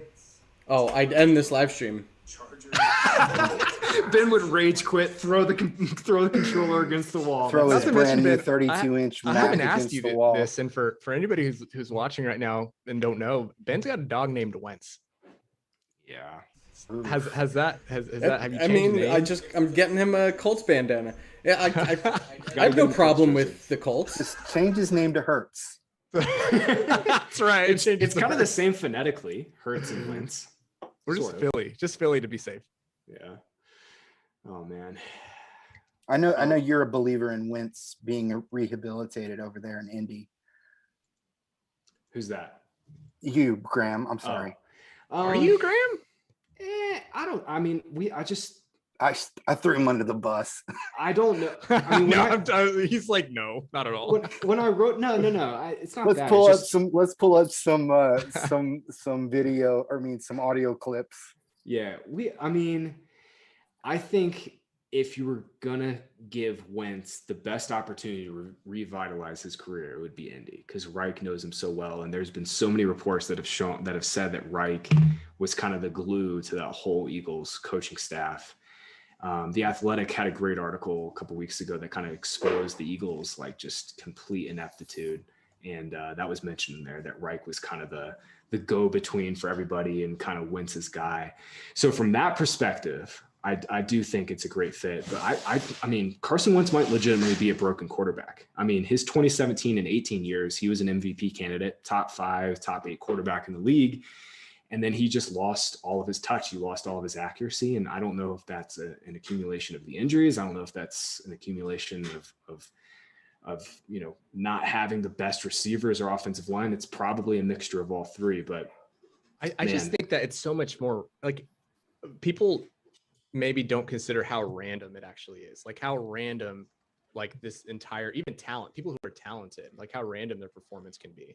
There's so much to like the sports psychology. And I've been railing against that for like since last year. I've been saying like there needs to be some sort of validated tool to test the player psychology. I know they give like a battery of exams, but I don't know. I just feel like there needs to be some sort of psychological metric with good psychometric properties that can measure how well a player is going to do in the long term. That's hard to do, obviously. I know you can't just snap your fingers and have that. I could not agree more. I mean, look at what we're asking these kids to do, to step out of their teenage years and walk onto an NFL field with, basically the equivalent of the paparazzi following them around and asking them every uncomfortable question that they can imagine, and then throwing a bunch of money at them, which gives them pretty much every out that they can think of that's imaginable, with models left and right willing to lick their feet. I mean, it's ridiculous, the situation these guys are thrown into. So I mean, a psychological test, some type of stress test where they're thrown into a situation that puts them into a bad situation, and then they have to kind of get their way out of it. I could not agree more. Wow. Wait, so it's not apparently Fields. I was wrong. Yeah, certain. apparently the source was bad. Oh, Denver was wrong. Denver took Patrick Surtain. Damn. Okay. Wow. You did So that now- on purpose, Scott. Now I got to say, Chris Sims, you don't have to lick my balls.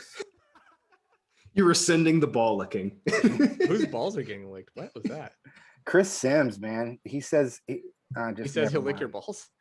No, I said he's gonna lick my okay. balls if Justin Fields went Just number curious. I 9. didn't know where I was going. Wait, so Scott, who? I don't want you to out the source, but like, was it on Twitter? Because I never saw the Fields pick tipped. No, dude, it's the worst possible source. I'm not even drunk yet. I have no excuse. It was on Wikipedia, but I was like drafting a bunch of tweets. So I was like in the middle of spreadsheets, and I figured like I was way behind. I don't have the TV up, and it was just like someone, I thought the siege was your your source there. So Patrick Surtain is the 9th pick. And this Broncos, my God, man, this Broncos secondary is so sick. Wes, I got a feeling you're going to be writing up the Broncos secondary quite a bit this coming year for your matchups, Colin. Oh, no doubt. I'm sure. The with avoid list.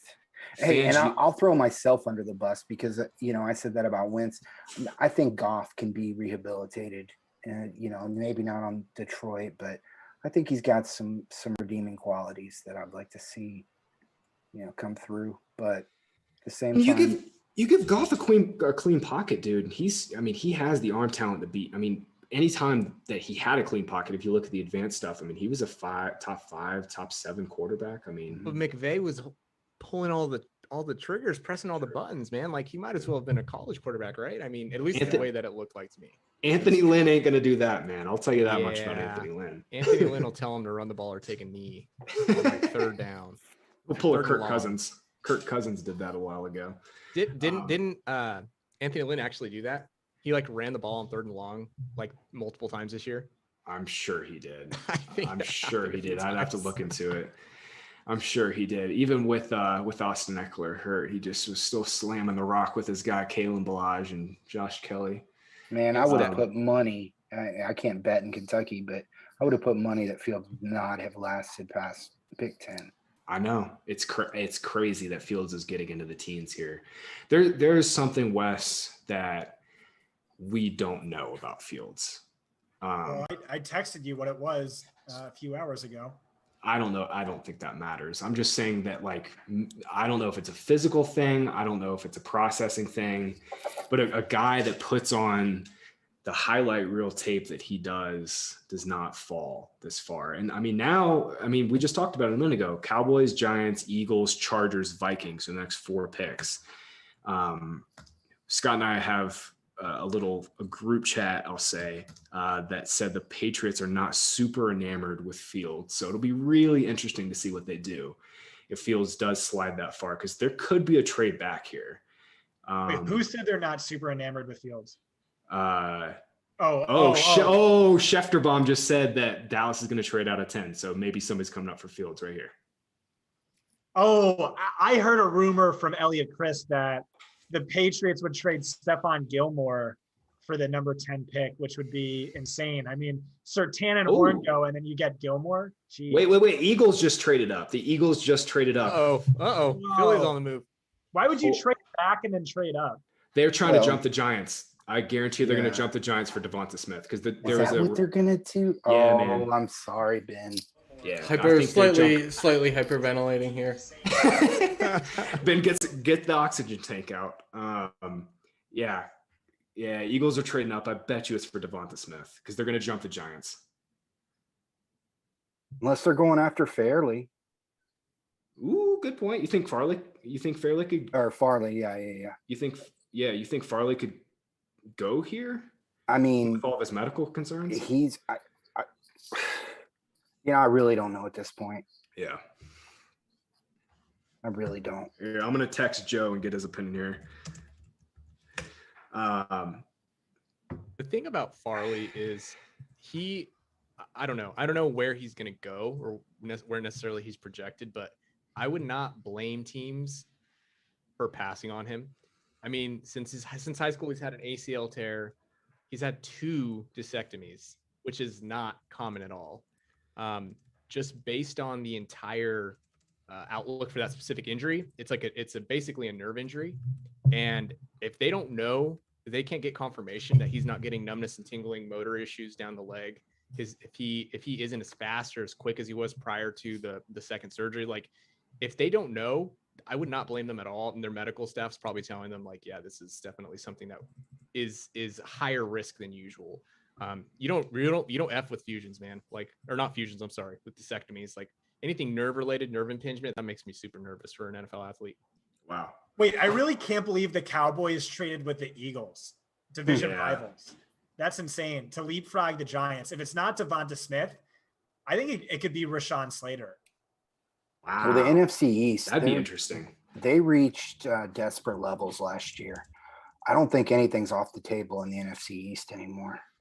Do you think it could be Slater, Scott? Yeah, Cowboys only gave up their, I think, 3rd round pick. It was 83. I'm seeing right now. Yeah, wow. It could be Slater. Teams love Slater. Devonta Smith obviously makes a ton of sense because But then I would like lose all faith in Devonta Smith because we know Harry Roseman can't draft wide receiver. So then like the weight thing is a serious concern. Oh, Edwin, dude. what are your thoughts on Devonta Smith with the weight and BMI as it relates to injury? And then once the pick is made, I'm just going to interrupt you halfway through. No, go ahead. So I am not extremely concerned that there's going to be anything injury related because of the weight, because we know that wide receivers have their top injuries are hamstrings, ACLs, concussions. I'm not certain size impacts those at all. Maybe he does, get more AC joint sprains. Maybe he does have high ankles because he's smaller. I just don't, in theory, if he gets hit across the middle, maybe his head snaps back further than, the average wide receiver, but it's so difficult to quantify that. But I can see teams not being able to quantify it, and it's scaring them away. Yeah, I don't see the BMI as much of an injury issue as it is just getting off like press coverage and just trying to play against the more physical corners. I just don't. Yeah, I think that's going to be an issue for Devontae. the press coverage thing is something that I've heard so many times, and Matt Harmon with his reception perception stuff said that Devonta Smith was not only the best against press coverage in this class, he was the best that he's ever charted in the SEC ever. Who said this? Matt Harmon in his reception perception. What do you think it's like?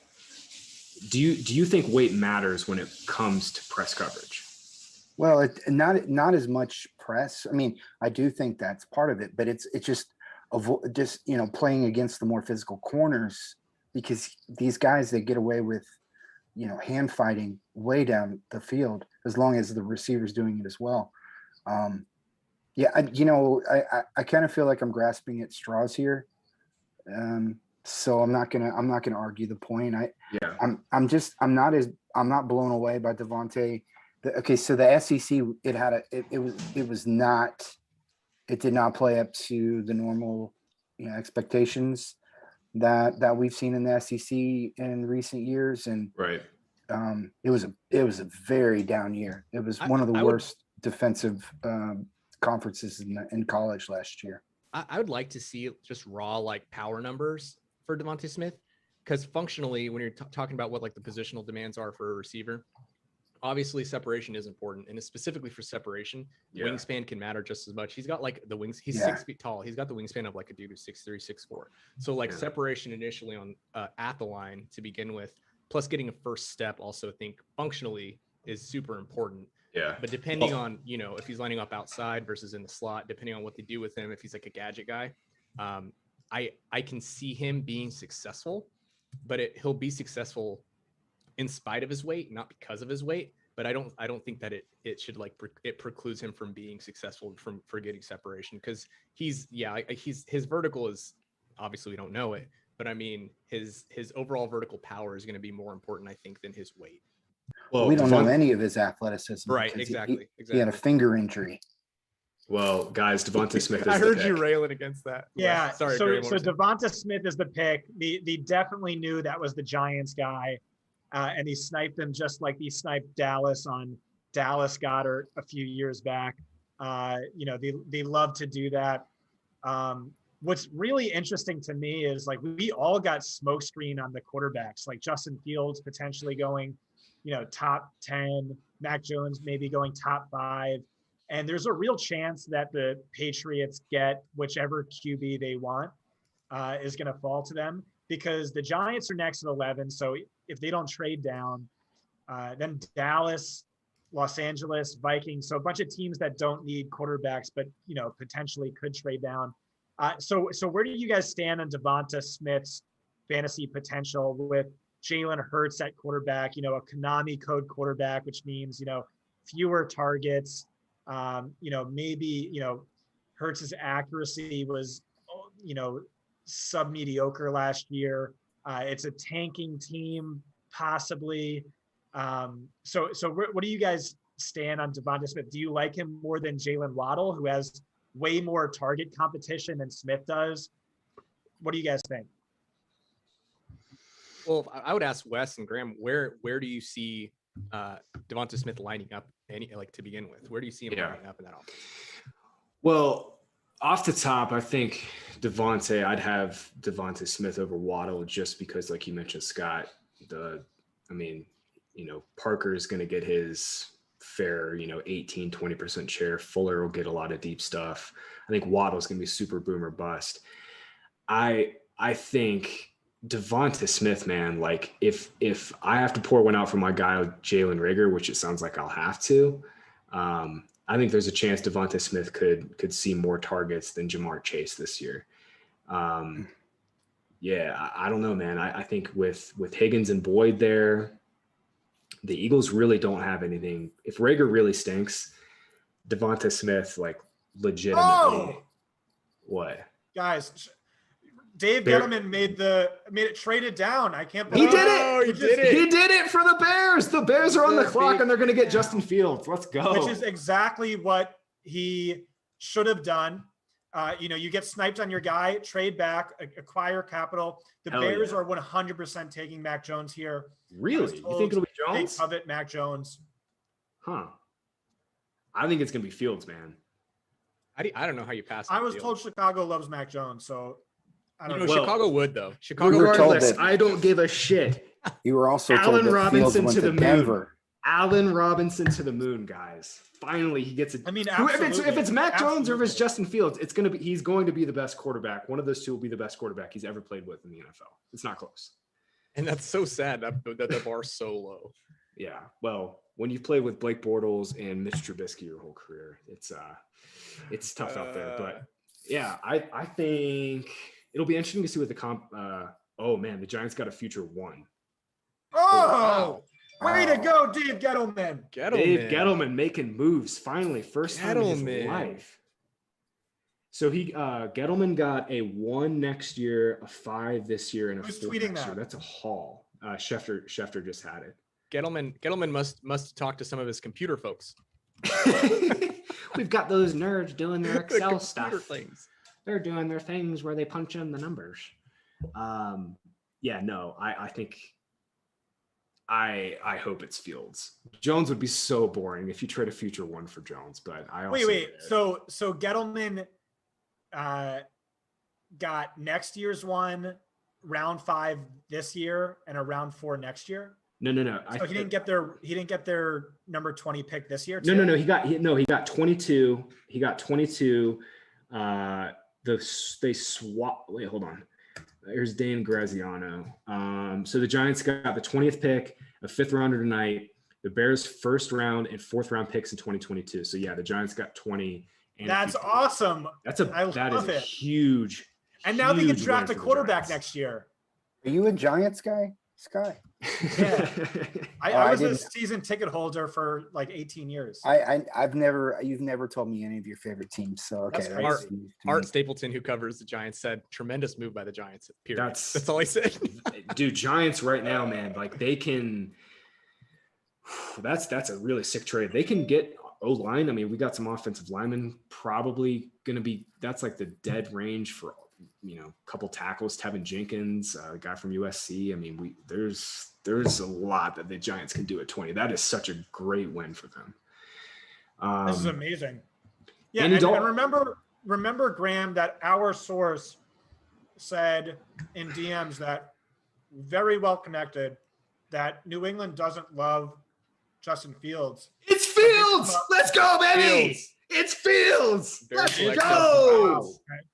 Hell yeah. Fire your source, Scott. Fucking love to see it. So Chicago Bears trade up for the New York Giants' 11th overall pick in exchange for the 20th pick, 164th this year, Brett 2022 first round. Okay. Brett's ready, Scott. Hell yeah. Justin Fields, let's go. Yeah, he's ready to join. I messaged you. All right, can you send me the link? Well, boys, I'll take this opportunity not to overcrowd the room because I got a residency lecture I got to attend anyway. So I'll peace out for now.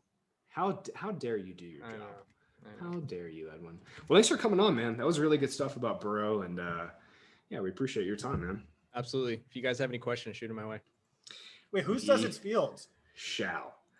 Twitter.com, the internet. Reliable source.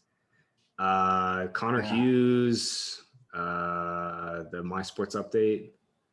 Costco. Yeah, Costco's got it. Is Fields at the draft? No. Yeah, I didn't think he was either. I know Mac Jones is.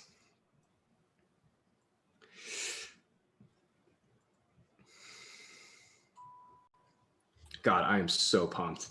Allen Robinson finally gets a quarterback. With an arm to throw deep. So Wes, Fields is going to start day one. Andy Dalton is nothing more than the backup. What do we think about Fields here in Chicago in the fit, just off the cuff? QB2 in fantasy. And I mean, yeah. Geez, I mean, at least if he starts day one, I'm taking him first. Dude, he's starting day one. I think he's got higher upside than you don't trade a future first and some capital this year to not start him week one. Of course, the guy we're adding is going to come in and say, "Oh, Fields isn't this and that." So we'll see what Brett says. Yeah. Man, yeah, I think Fields is starting day one. I will be shocked if he's not the week one starter. Man, now it's just, Ryan Pace has been on his last legs. Let's say that much. Pace has been on his last legs, and now he gets a chance to redeem himself here with Fields. I just can't believe where they got him. I know. He went into the teens, man. He went into the teens. Crazy. Jeez, that's just crazy. If you would have asked somebody after his sophomore season, hey, is he going to last until the 11th pick? They're like, what? You're crazy. Yeah. Yeah. Well, like I said, I think there's a reason he slipped. But I think the Bears made the right call. Honestly, man, I'm actually happy that Mac Jones has fallen this fall. And this is not a slight on Mac Jones, because I think he got way too much hate when he was like the consensus number 3. Because Mac Jones is definitely going to be a serviceable starter. But I'm glad that the NFL has gotten the top 4 right, and they've gone for ceiling and not just, Kirk Cousins 2.0. So this pick is Dallas, right?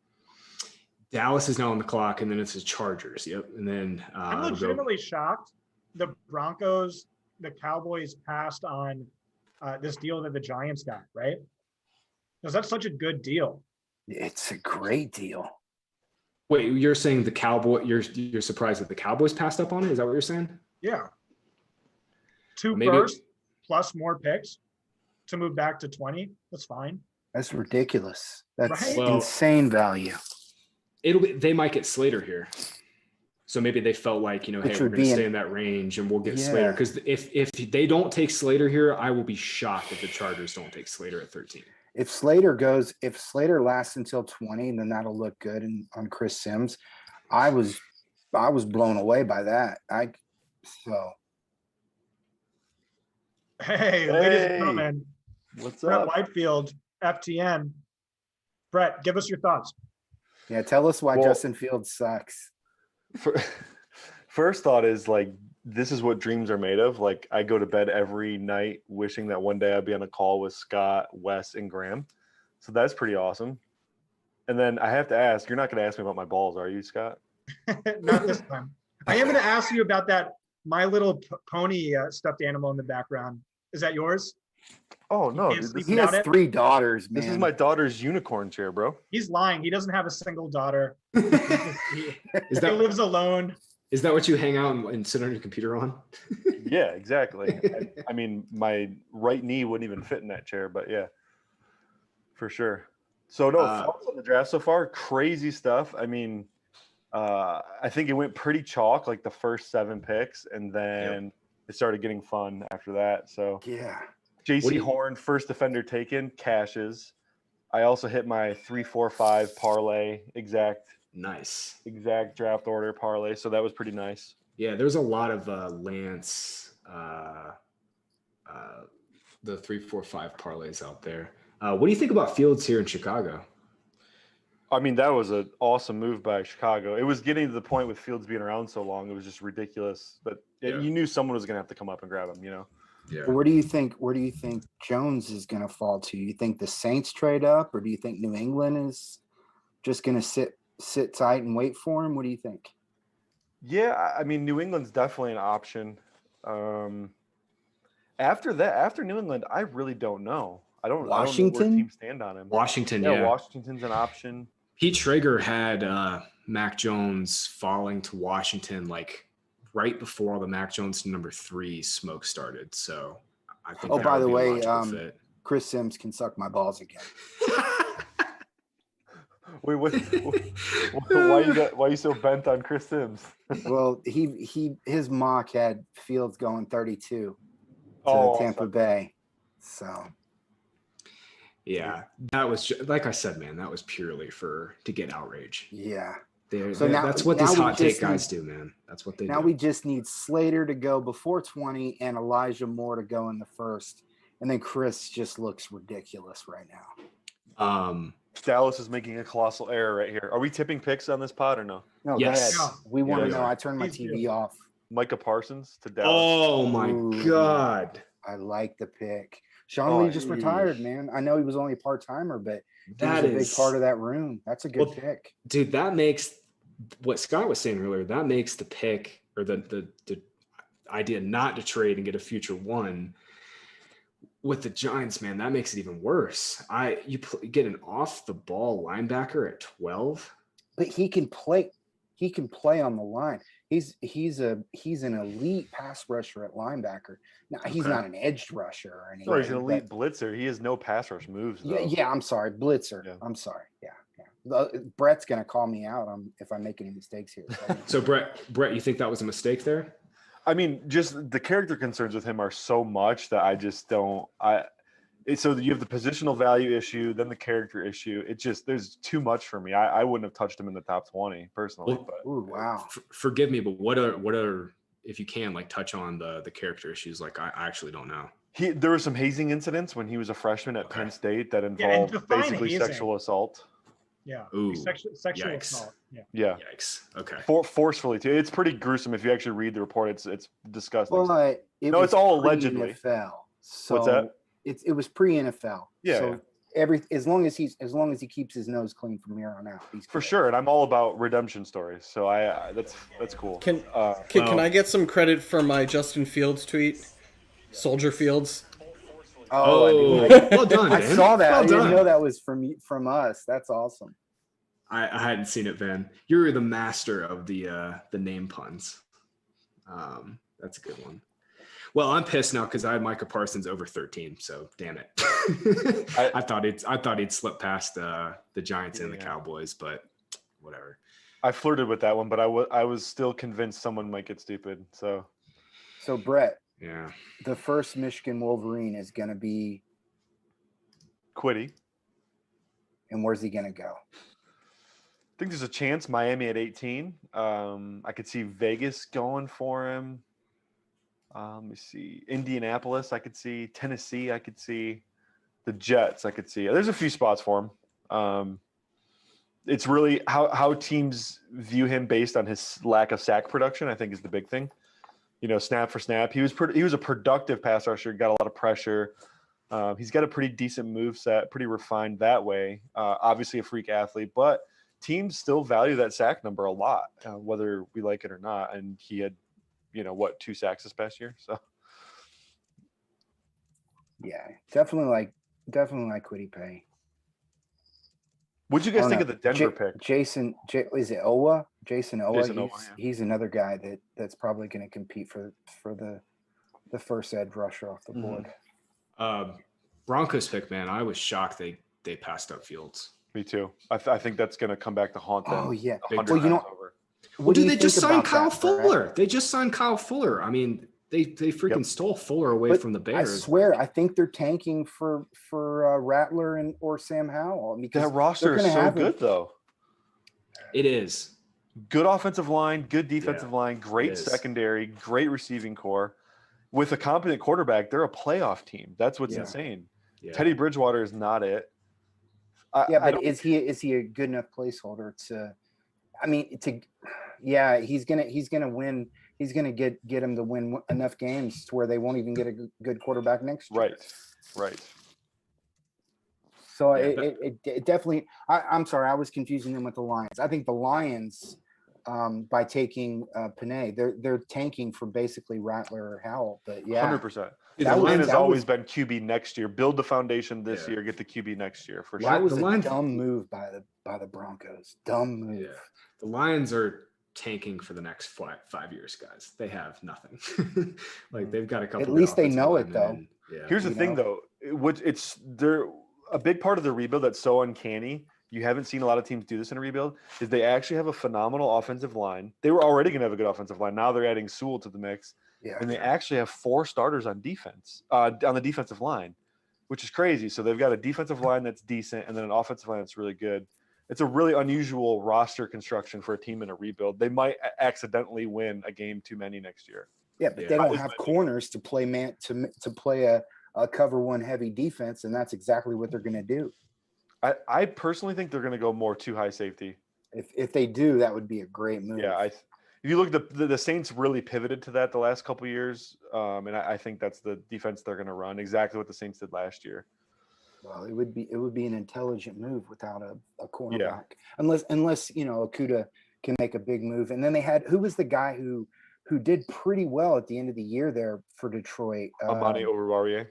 No. He started from the beginning. They had a guy that broke out there at the end. Mike Ford. Mike Ford, exactly. Yeah. If he takes another step, then maybe they could, just stick to the same scheme. But we'll see. Yeah. They signed Dunbar too, who's been good in both man and zone schemes, and then they signed Corn Elder, who's a zone slot corner. Yeah, not really Elder, man. Yeah, not really a man corner in the slot, but he can play zone in the slot. So it would be interesting to see what they do, though. All right, so tell us who's being picked here. Chargers. I think it's gonna be Slater. Has to be, right? Yeah, I think it'll be Slater. We'll see. Yeah, their offensive line they were bad last year, man. They've got to get some protection for Herbert. So Brett, what did you think about Chase over Sewell?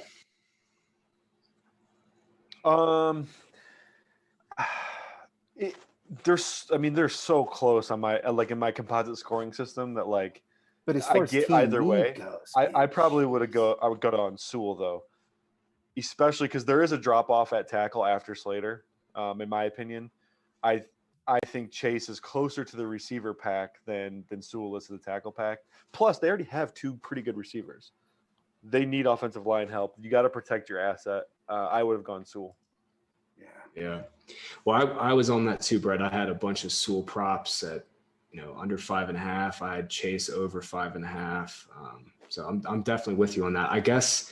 And this is what I said earlier. I guess they feel comfortable with the depth of this offensive line group because it is a fairly deep group that they can get somebody in the second round. But I was shocked they didn't take Sewell there. Yep. Yeah, Darisaw, he was more of a 1 year wonder. So we don't know what the long-term effectiveness is going to be with him. So, I mean, Slater's the last legit tackle on the board. Yeah, the last absolute stud. Darisaw, even though he's a one-hit wonder, he also comes from a really wonky offense. I think he's got 2 pretty decent-sized red flags with him. I still think he's a first-round guy, no doubt, but I do think there's a chance he falls down the board a little bit. Yeah. Yeah, I mean, I just don't know how much separates Darisaw from the rest of the pack. I don't know. That's a good point. We'll see. Like a guy like Tevin Jenkins, I think he's a stud right tackle. I'd much rather have him. The North Dakota State guy also. Yep. There's other guys, man, that I actually think are some decent value. That I almost think Darisaw, he may end up slipping a bit. Yeah. Because of the values later in the draft. I got the pick, by the way. Do you guys think? Go ahead. Rashawn Slater. Yeah, there you go. Nice. Yeah. Suck it, Chris Sims. What did Sims say about Slater? He said he was going 20. Ew, that's brutal. Good Lord, guy, man. Just so honestly, man, Ben, Yeah, there have not been that many shitty picks so far. I mean, the only one is maybe Sertan, but And Surtain's a great player though too. So it's yeah, not I like yeah, he's a bad Sertain. I player. really They do. they made And a bad choice. the emptiness at cornerback in the NFL. I mean, it's just top heavy. I mean, he's the kind of guy that you want to go get. He may not get you hard at thinking, oh, he's going to come in and just take over and just own up the wide receiver one. But there's not most guys with the type of talent that we see at receiver, they stick at receiver. They don't go play cornerback. So you gotta go with the best talent available because the NFL is just it's dying for talent to stop these spread offenses. Yeah. Real quick, what you guys didn't mention Elijah Vera Tucker. Do you guys think he's a guard? Guard. Yeah, guard. Okay. Guard. I think he's probably a guard. It might be the former PFF in me. I do think you try him at tackle, but if you have the mindset though, like I want to get the best interior guy in the class, I do think he probably qualifies as that. So if you do need an interior guy, go ahead, draft him, play him in the inside. But if you also need a tackle, I'm trying him at tackle first. No, I think that's obviously.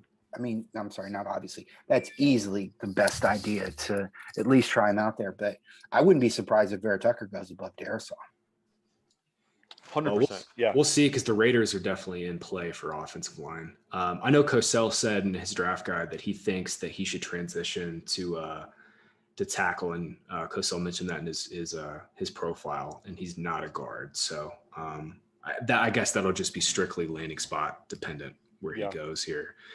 But guys, the Patriots are doing absolutely nothing, and Mac Jones is falling into their laps. This is the real litmus test for Mac Jones. Yeah, he completely been a smokescreen for other teams to take advantage of the draft board?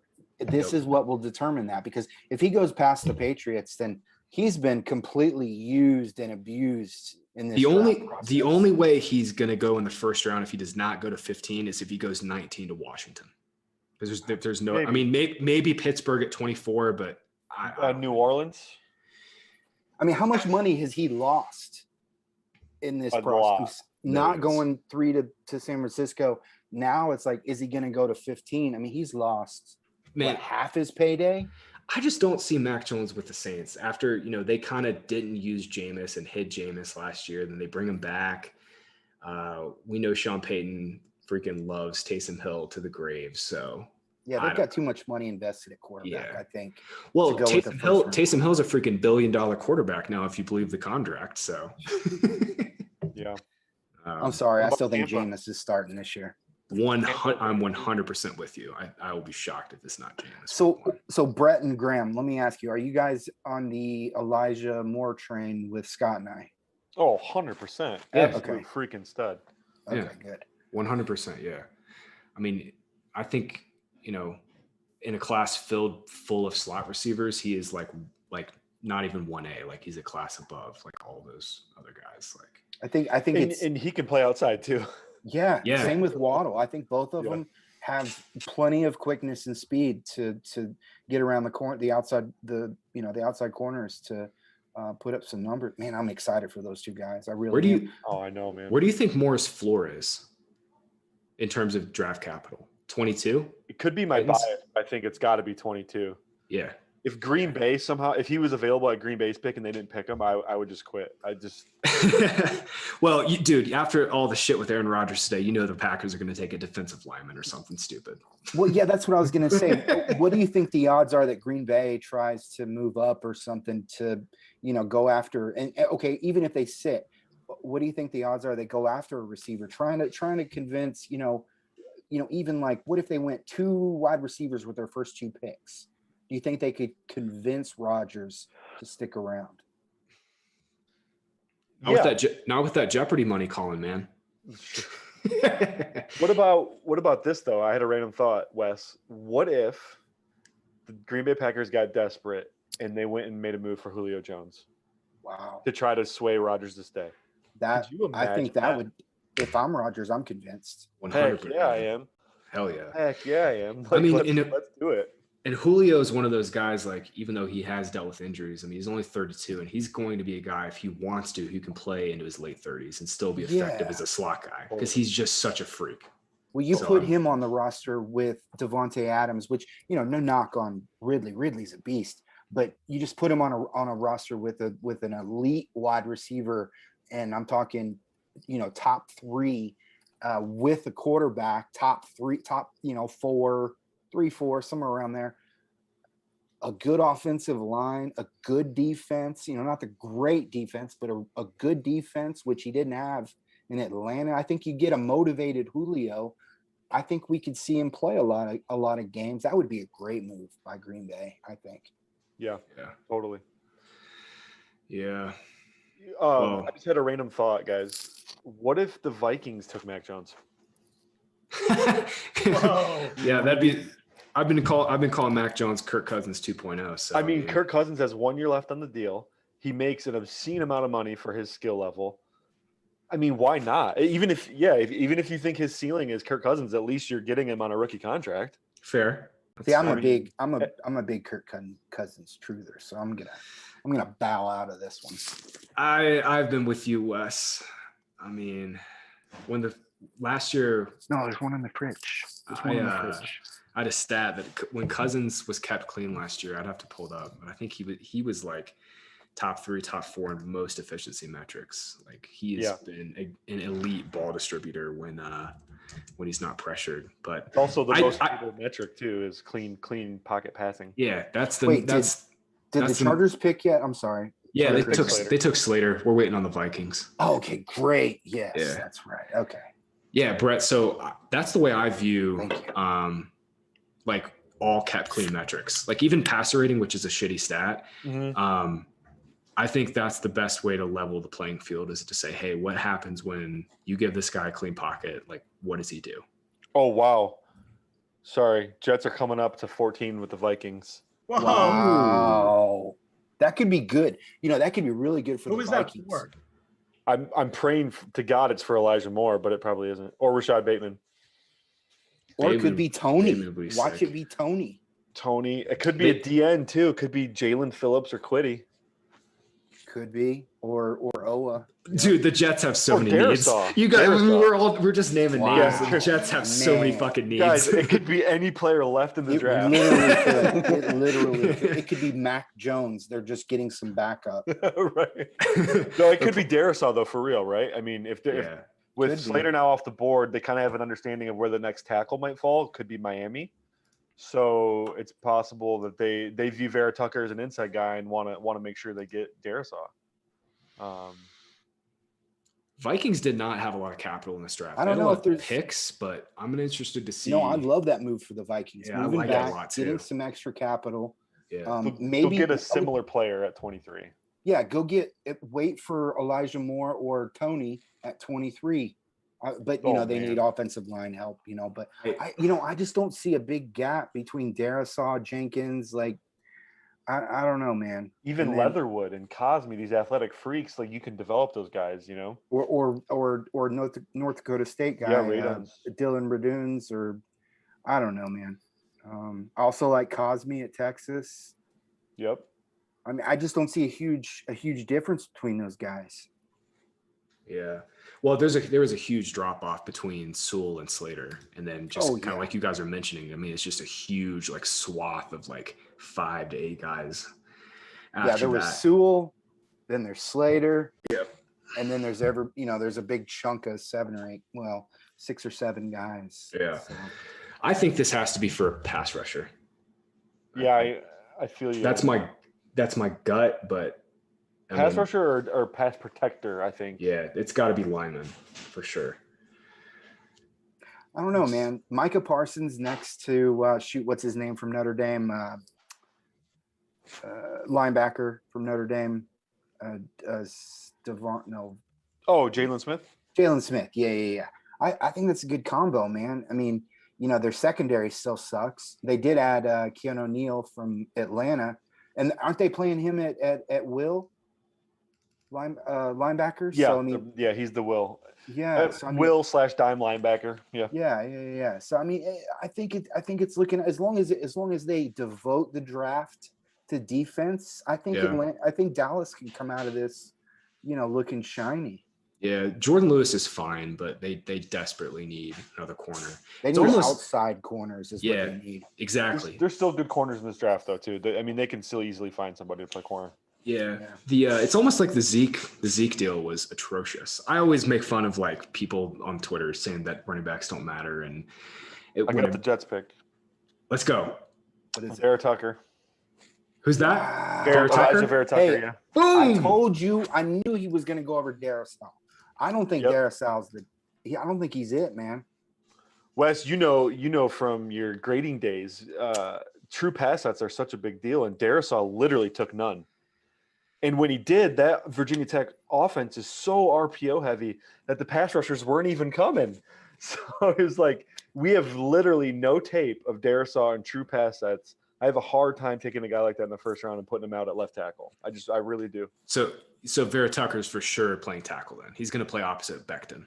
I think the nice thing about the Jets is they have no interior offensive lineman either. True. So he could honestly play anywhere. True. Well, they're the thing about Darrisaw I don't like. He wasn't an efficient blocker his first 2 seasons or the previous 2 seasons. Then he comes out as like this, I mean, just flawless player. I just have issues with that. I look at it like you said. I mean, it was how much of it was being in the right place at the right time, and it just looks good on tape that he didn't give up a sack or things like that. But I need to see more than that. That I don't like seeing guys having like a good season, a down season, a good season, a down. I don't like seeing that stuff. Yep. It's too unreliable, and what you need at offensive line is reliability. What did the Jets give up for the pick? Yeah, I just had it up. They gave up, so they get 23, 66, and 86. So they get a late 2 and a 3. That's a great haul. Can you say that one more time? I'm sorry. Yeah, the Vikings got 23, 66, and 86. So they got a late second and an early third. Those are both thirds, right? 66 is a third. Yes. Yeah, thirds, right. But it's an early third. So it's an early third, yeah. Spielman loves that. He loves to trade down. Yeah. And they need, like Graham said, they needed capital in this draft too. So yeah. So the Jets gave up 23 and 140 thirds. And yeah, 66. both their thirds. So they still have 34. When does Seattle? Yes, they still have 34. Seattle makes their first pick in the late second. They have 56 overall, and then they have nothing. Good they have like Lord. They have 2 day 3 picks. No wonder Russell Wilson wants out. Yes. Man. So 66 is the second pick of the third round, and then 86 is a mid third.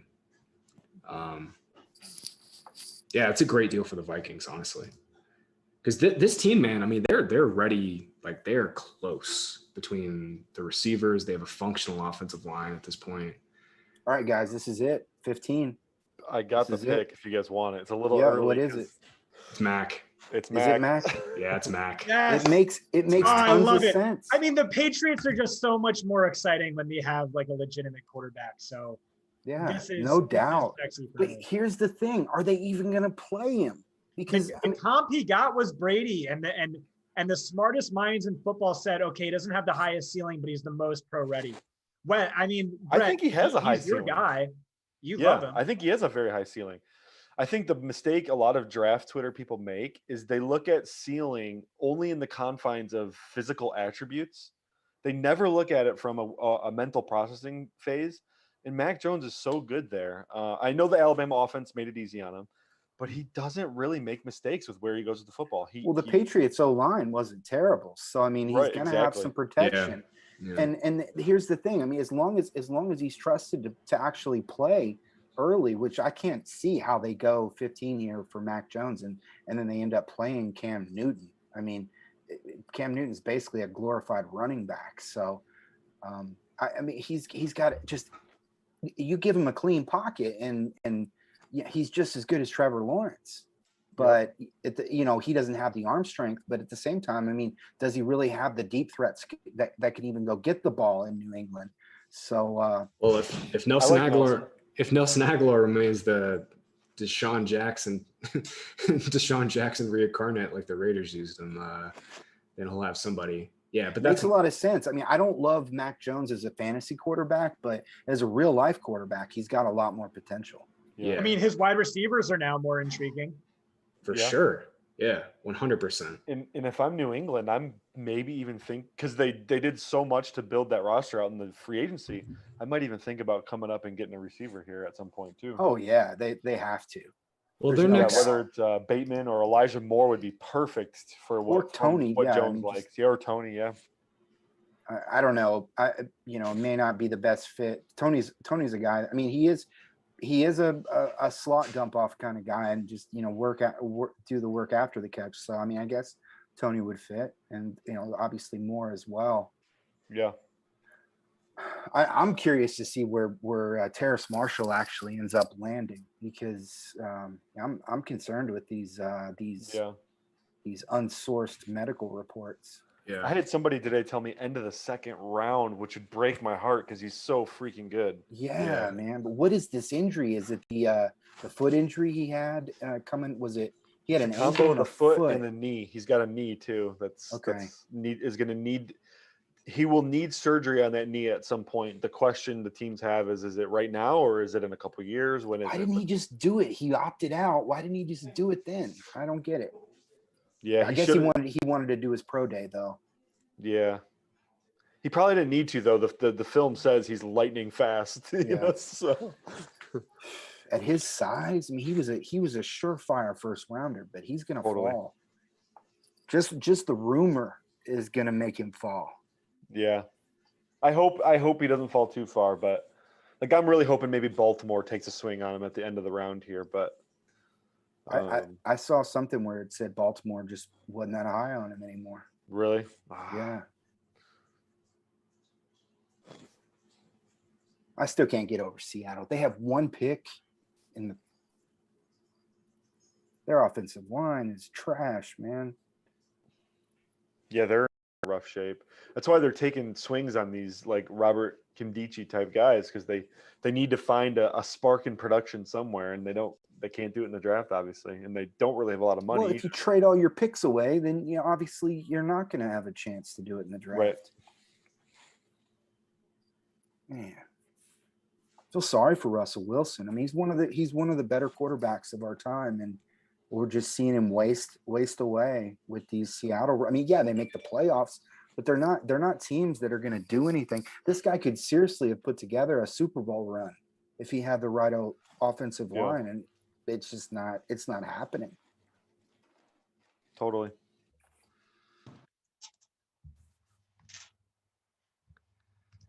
Oh man. Scott, what's on your mind, buddy? Yeah, he's tweeting away over there. Yeah, sorry, just tweeting up a storm. So I mean, Mac Jones is your guy, Brett. Yeah. How do you like this fit with Belichick? Well, I'm also a Patriots fan, so this is Yeah, that's perfect. right. I always forget just because you're doing so much Detroit stuff. Yeah. I would say half my followers are Detroit fans, so I do, and I grew up here, obviously. So, Right. But yeah, I mean, I absolutely love it. I was higher on Mac than just about anybody that I know, I think, and I mean, Bill it's so classic that Bill would just be patient and wait, and then just have a guy fall right to him. Yep. It's It's great exactly how we value. expect it to play out. Great value. So yeah, I love it though. Do you think Bill's going to regret not trading up for Justin Fields, or do you think Mac Jones is going to have the more successful NFL career in New England with that supporting cast and a brilliant head coach? Yeah, I will say the only thing that seems odd there is like they've built this offense around Cam Newton. They've built it to his skill set, knowing he's probably not going to be there very long. So Justin Fields kind of makes a little bit more sense in a way because he's close with Cam Newton in personal life. Plus, there is some skill set overlap there, especially young Cam Newton. The Cam we have now is not even close to the same guy, but I think that with the skill set overlap, it is surprising to me that Mac was their guy, but because of the Brady comps and all that. And Wait, do you think he was their guy throughout the whole process? I don't think Mac he or was their Fields? guy. I think it was just kind of like, wow, Mac Jones just fell to us. Yeah, I'm with you That's on fair. that, Wes. Brett, where did you have Mac like just comparatively to this class? I had personally, he was my QB3. Wow. Okay. So who'd you have at 2? Wilson? I had Wilson at 2. Okay. His and Justin Fields' composite score for me were basically identical. Okay. So my personal preference was Mac Jones, but So I here's a definitely nice little like both guys though. So twist to the situation. Mac Jones targeted his tight ends 36% less than the average NFL quarterback, and that's likely to be his top 2 receivers. targets. Yeah. Is that just a function of Alabama not having any good tight ends and it just being Devonta Smith? No, they have a good tight end, actually. Billingsley's very talented. The guy that stepped forward and became their go-to tight end at the end of the year last year. But yeah, I would say that probably played into it early on because he's a smaller weight tight end. And I don't think that they actually they started him as their kick returner. I mean, how many tight ends do you know that return kicks? Yeah, and he's in my top 5 Devy tight ends. Wasn't he recruited as a linebacker too, Wes? And then they moved him to tight end? I don't know that. Okay. I wrote a profile up on him, but I was struggling I ended up trying to message with him on Twitter to get some information out of him because I was having a hard time tracking down info. Just on some basic prep stuff, and he never replied. And usually guys that Debbie guys, the guys that still have eligibility, I can get those guys to reply quite often. So yeah, but yeah, he didn't give me the time of day. Well, Mac Jones definitely lost a lot of money not being a top 10 pick, but I think landing spot wise, this is like one of the 3 best spots you could put together. I mean, it was either 49ers or the Patriots. He needed a good offensive line in order to fall in a good situation for his play style, and that's what he got. Yep. And once the 49ers passed on him, honestly, I mean, this is probably the Falcons would have been best spot for him. Falcons would have been good for sure. The Falcons would have been fine, yeah. But I mean, then you get back to the conversation of like, why not just extend Matt Ryan's career 3 to 4 years, Well, that's what they're doing. That is absolutely what they're doing. Yeah, exactly. Or Cardinals Matt Ryan could be saying, hey, if Tom Brady is going to play into his 40s, I'll do it too. And maybe he's not even close to retiring. I mean, I don't know if Matt Ryan has the physical skills that Brady has, but I mean, he's not going to win Super Bowls like Brady, but yeah, with that wide receiver group, yeah, I could probably throw a touchdown pass to one of those guys. I got the Cardinals pick. All right, what is it? Zaven Collins. Wow. Nice. Okay. Wow, that's a little earlier than I thought. Yeah. Well, those corners are off the board. I thought they might sneak up and overdraft Newsome a bit, but that makes sense. I had them taking Parsons. Okay. Wow. I had a decent tip that they were in on the linebacker market and they really liked Parsons. Obviously, they didn't get a chance at Parsons, so going with the next guy on the board, I guess, makes a little sense.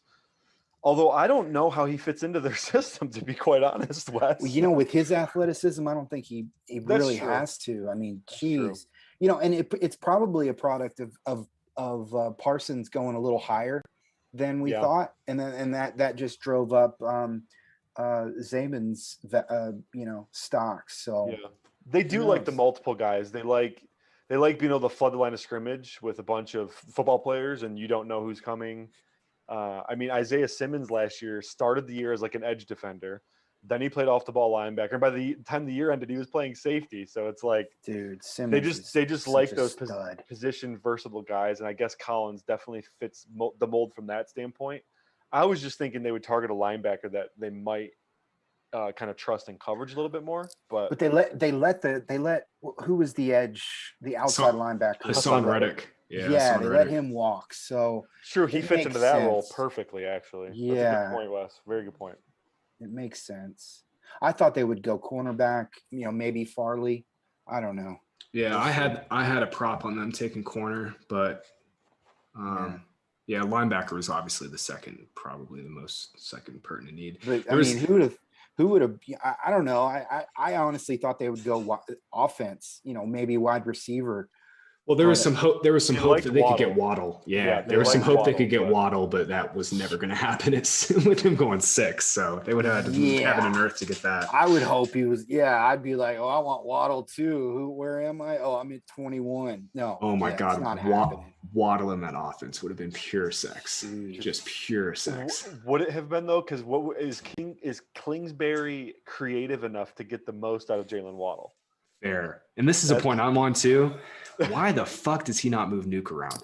I will Dude. never understand. I get that you Oh want my yeah. God. you yeah. want to play. I told Scott this before did. the He's Yeah, like season building a last year. house at left But, wide like- receiver. Yeah. I don't get okay, I get you want to play. You understand the X's and O's more than I do, but you want to play fast. You want to get to the line of scrimmage faster than anybody else. So it makes sense that you have your receivers line up in the same spot every single time, right? But here's But the thing. fact that you're not moving Nuke into the slot to at least 30% of the time, not even 30% of the time. I will never understand that. It's is it not just Kingsbury. Okay, It's Nuke. This is what he's done his whole career. interesting. True. He doesn't want to move around. It's a good point. I haven't even actually thought about it that way. That is a I good hadn't point, thought Wes. about that either, but you're right. He only Why he not? only stayed on one side of the boundary. That's where he likes to play. And you know what? At this stage in his career, you let the Yeah. vet do what he wants to do. I mean, you want to keep him happy, Obviously, he didn't stay happy at in Houston, and I don't know, man. I don't think it's a coach call there. Huh? Interesting. Hey, I have money on Darisaw going to the Raiders here. So Oh, Raiders are on the clock. Ben, Yeah. please cue up your special. Yeah, let's get the fart ready. that might be the first one we get to time. Did we That might be fix the the only fart? time we get Is to the use it fart here. fixed? Okay. It's not silent but deadly anymore, right, Ben? Man, they need some offensive line help. And then Miami, man. we'll see what they do. Miami is so interesting, man. That was the pick that I'm most excited for is what they do. I'm- at 18. I'm so in love with this coaching regime. I'm a Miami fan. I'll admit it. I was going to cry if they took Devontae Smith, and I'm pretty elated they ended up with Waddle.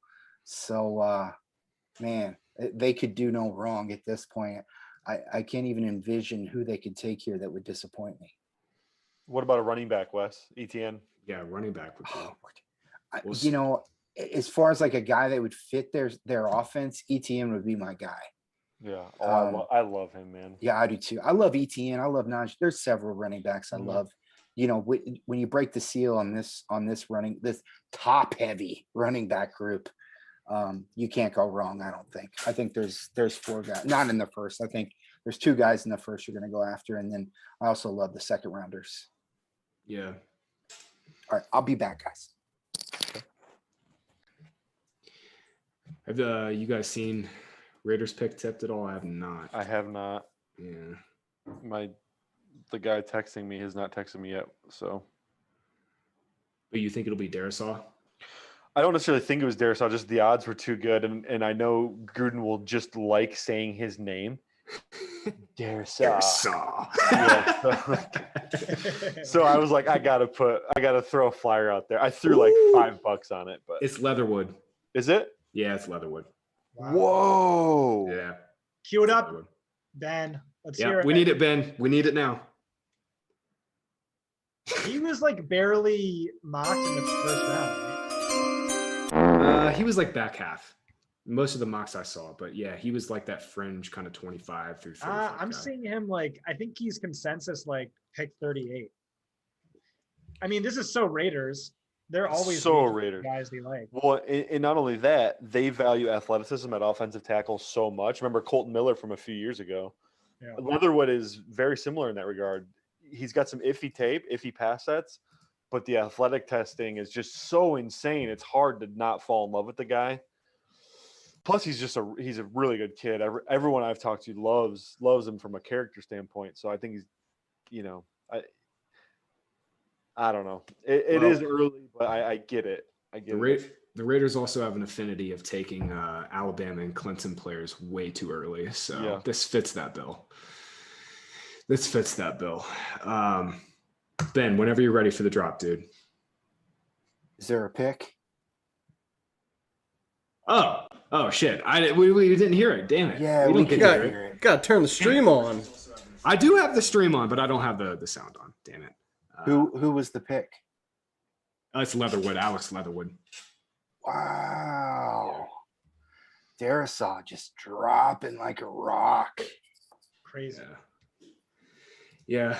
So Leatherwood over- Miami with the second pick, is there a chance they go Najee Harris here? That they'd make the Steelers cry if they did. Just go stacked all in on offense?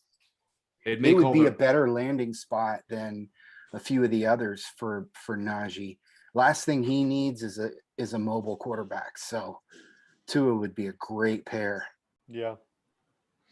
I think Miami should probably get some more juice on the edge, whether that's Quiddy, Yeah. Phillips, or even Owa. Azeez Ojulari. I think he'd be a good fit in that defense. Yeah, he's not being talked about enough. Yeah. Well, that's it, guys. The QBs are done. Unless the Saints take Kyle Trask or something stupid. Oh, good Lord. I think the guy, like, to go back in the first round, if there is another one, would be Kellen Mond. I don't really like Trask, and I don't like I don't either. Davis Mills. Davis Mills, no. I don't like either. Davis Mills, man. He's At least with Mond, you get the athleticism. A guy that yeah. you get somebody who can move at least. Yeah, exactly. And he's got experience. Was a 4-year starter. That's just insane. So Man. unheard of these days. Let's go back to the Leatherwood thing. They took him over Darisaw and Tevin Jenkins. No, I hate the pick. I hate it. Yeah. But I always disagree with offensive line picks here after the top half of the first round. I always disagree with them. It's such there's so many questionable offensive line picks. Dude, the Giants actually might win. Winning the draft is so stupid, and we don't know anything. But the Giants are sitting here at 20. They might have Darisaw just flop into their laps. True. Watch him pass. But I swear, I think teams are seeing the same thing that Brett and I are seeing. I'm just not. I mean, I think very into the first round is where we're going to see Darisaw. Brett, you think it'll be Jenkins? I like him better than Darisaw for sure, especially, you're talking about a team that just drafted a left tackle. They also drafted a right tackle, I guess, as well, and Matt Peart. But Tevin Jenkins just plugs right in at right tackle, and honestly really solidifies that offensive line. I think it's a much better fit, where I think Darisaw is a little bit more of a project. We have no idea if he can play on the right side either. Okay. So that's a little scary to me. I would prefer Jenkins for sure. Yeah. Jenkins is higher on my board. I think I had Jenkins. Let me look at my board. Here, I'm going to predict this pick. It's going to be Christian Barmore. That wouldn't be a bad pick, actually. For the Dolphins. Okay. Jenkins is a top 15 player for me, Graham. So. Wow. Yeah. I know Cosell loved him too. Did he? Yeah. Scott always tells me, oh, Cosell loves him also. So that always makes me feel good. Yeah. So here's the thing about Miami. Chris Greer, their GM, has like this really tight relationship with Saban, and he always ends up drafting an Alabama player. You watch. I got the pick. Barmore. I got the pick. What is it? It's Jalen Phillips. Oh, okay. Oh, that's not bad. There you go. Yeah, that's a good pick. Yeah, that's a good pick. They wanted Barrett Tucker though, right? That's who they were hoping for. Miami. Maybe. That's a little bit of a surprise though. I'm surprised Quiddy. They need pass rushers though, man. I bet on Phillips as first edge defender taken. I mocked him as the first edge taken as well. I think if the meds check out, to me, if you just remove all the medical stuff and some of the character stuff from UCLA, to me, he's a top 10 player. Phillips is. How many concussions did he have though? We don't actually know the actual number. I'm guessing for him to go this high, they had to have got that to check out. But all right. Yeah. But yeah, I like the player. It's just the medical stuff is This Dolphins team, man. If Tua's good, guys, Yeah. holy shit. This team they are loaded. They just if they can get They're a running loaded. back that can take some of the attention, take the attention away and put some respect into their play action. Myles Gaskin didn't do it for you? Yeah, he's not doing it for me. I love him. I love him as a third down back. I do. Yeah. He's fine. No. But Yeah, he's not a 3 down back. I'm sorry. He's fine as a role player, but yeah, you need a guy. Him and ETN would be a phenomenal combo. Actually. Oh yeah. But I don't know if I hate the fact they didn't go. I mean, I'm not top 20 for a running back. I probably wouldn't do it. No, heck no. Yeah. I would love it if the Steelers went Najee though at 24. I think that's good value. I think that's where it's going. I mean, that's where all the consensus was going, was Harris at 24. Because there's no way the Giants, unless they trade back again, which I'd be shocked, but there's no way the Giants don't take Jenkins or Barrymore. And then the Colts. Colts are kind of a wild card too. I think they could go lineman with Costanzo leaving, but so Chicago traded up with New York. Okay, so the Giants are at 20. So the only team that didn't get a quarterback, Washington. Yeah, is that the only and team? The Broncos. And the Broncos and the Lions, but we know they're going to get number 1 or 2 next year. So they're off the board there. Yeah. So Washington and Denver are just sitting on the outside looking in. Yep. I have Washington going Bateman here. I think that would be the ultimate cap on that offense. Who's the scrub that ended up playing quarterback for him last year? Mobile guy. Heineke. Yeah, Heineke. Watch Heineke beat out Fitzpatrick. That he actually played awesome in that playoff game. Yeah, I get that. I'm just saying he's not. He's not a cornerstone type guy. No, I know. There was rumors that Washington was tied to some of the running backs. That would be the ultimate crap. Weird. Yeah. I heard that same thing, Brett. I heard that they were in on some of the. But their defense on Harris. Washington's that front defense, seven, holy shit, it's so good. They're secondary.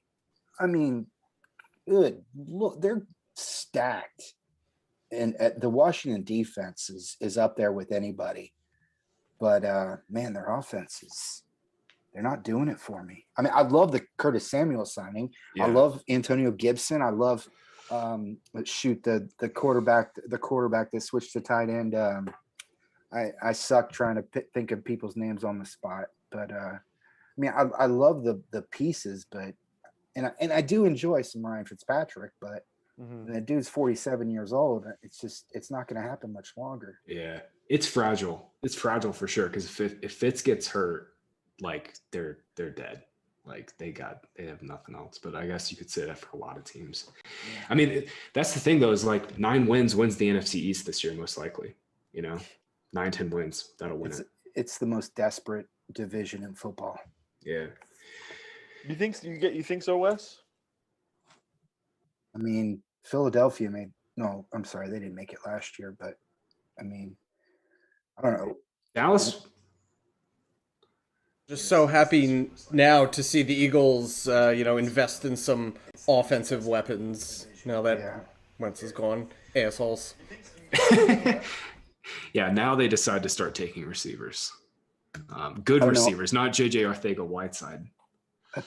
I don't know if I love the pick. I think I probably personally would have gone Slater, but yeah. That line is still they went from having one of the best lines in the league to just completely falling off the last couple of years. Yeah. That roster in general got old fast. Real quick. Oh, what's this about? I got the Washington pick real quick. All right, who is it? It's Jamin Davis. What? Yeah. That defense is gonna be absurd, guys. But that's not a great pick though. But that defense is gonna be absurd. They could have traded back. I wonder if they tried to trade back because they took almost the whole clock. But yeah, the thing is I know a lot of teams in the back end of the round were really high on Davis. I think Tampa Bay was pretty much locked into him if he was there. So I don't love off the ball linebackers in the first round ever, but at least they're getting a guy who's like an athletic freak of nature. So Yeah, but I don't like the pick at all. yeah. Damn. There was a massive drop off. Well, who would you at least a Wusu, or I don't know. I like it better than a Wusu Korma personally, but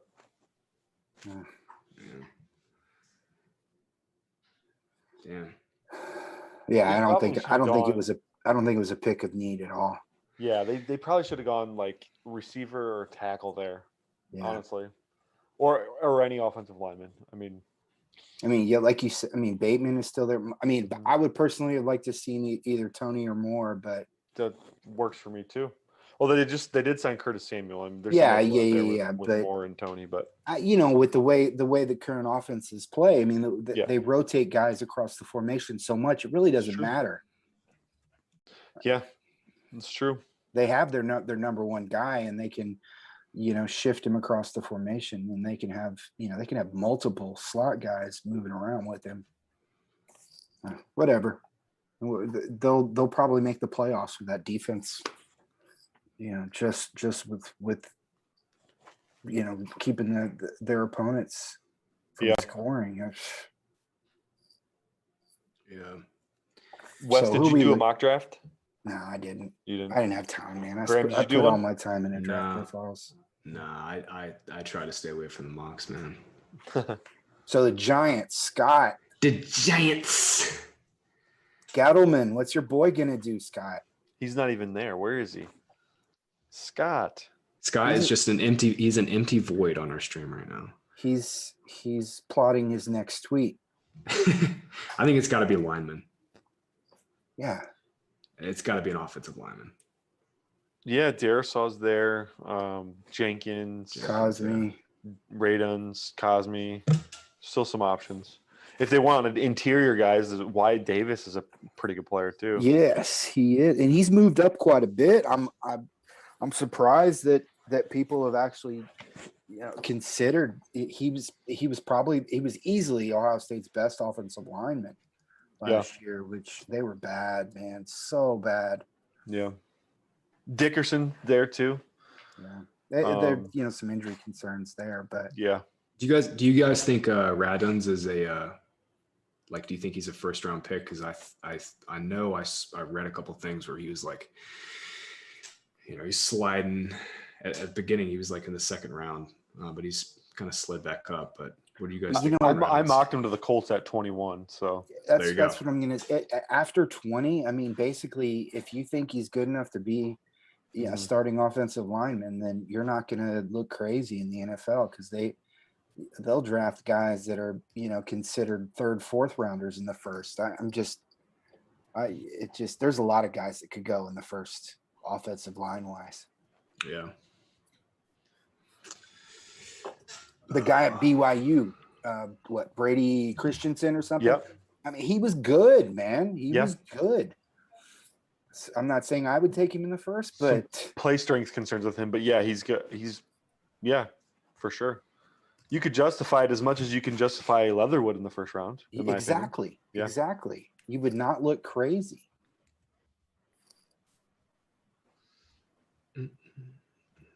How ideal would be Kwity Paye to the Giants? It'd be a great spot for him, actually. If that's who they wanted, and then they traded down and they got him anyway. I'm still surprised. I mean, I know Edwin, he was down on the nerve injury, but I like Farley, man. I mean, if you take away the injuries, Farley's in that conversation with Surtain. Yeah. What about Morig here, Scott? Oh, he went away again. Where's he at?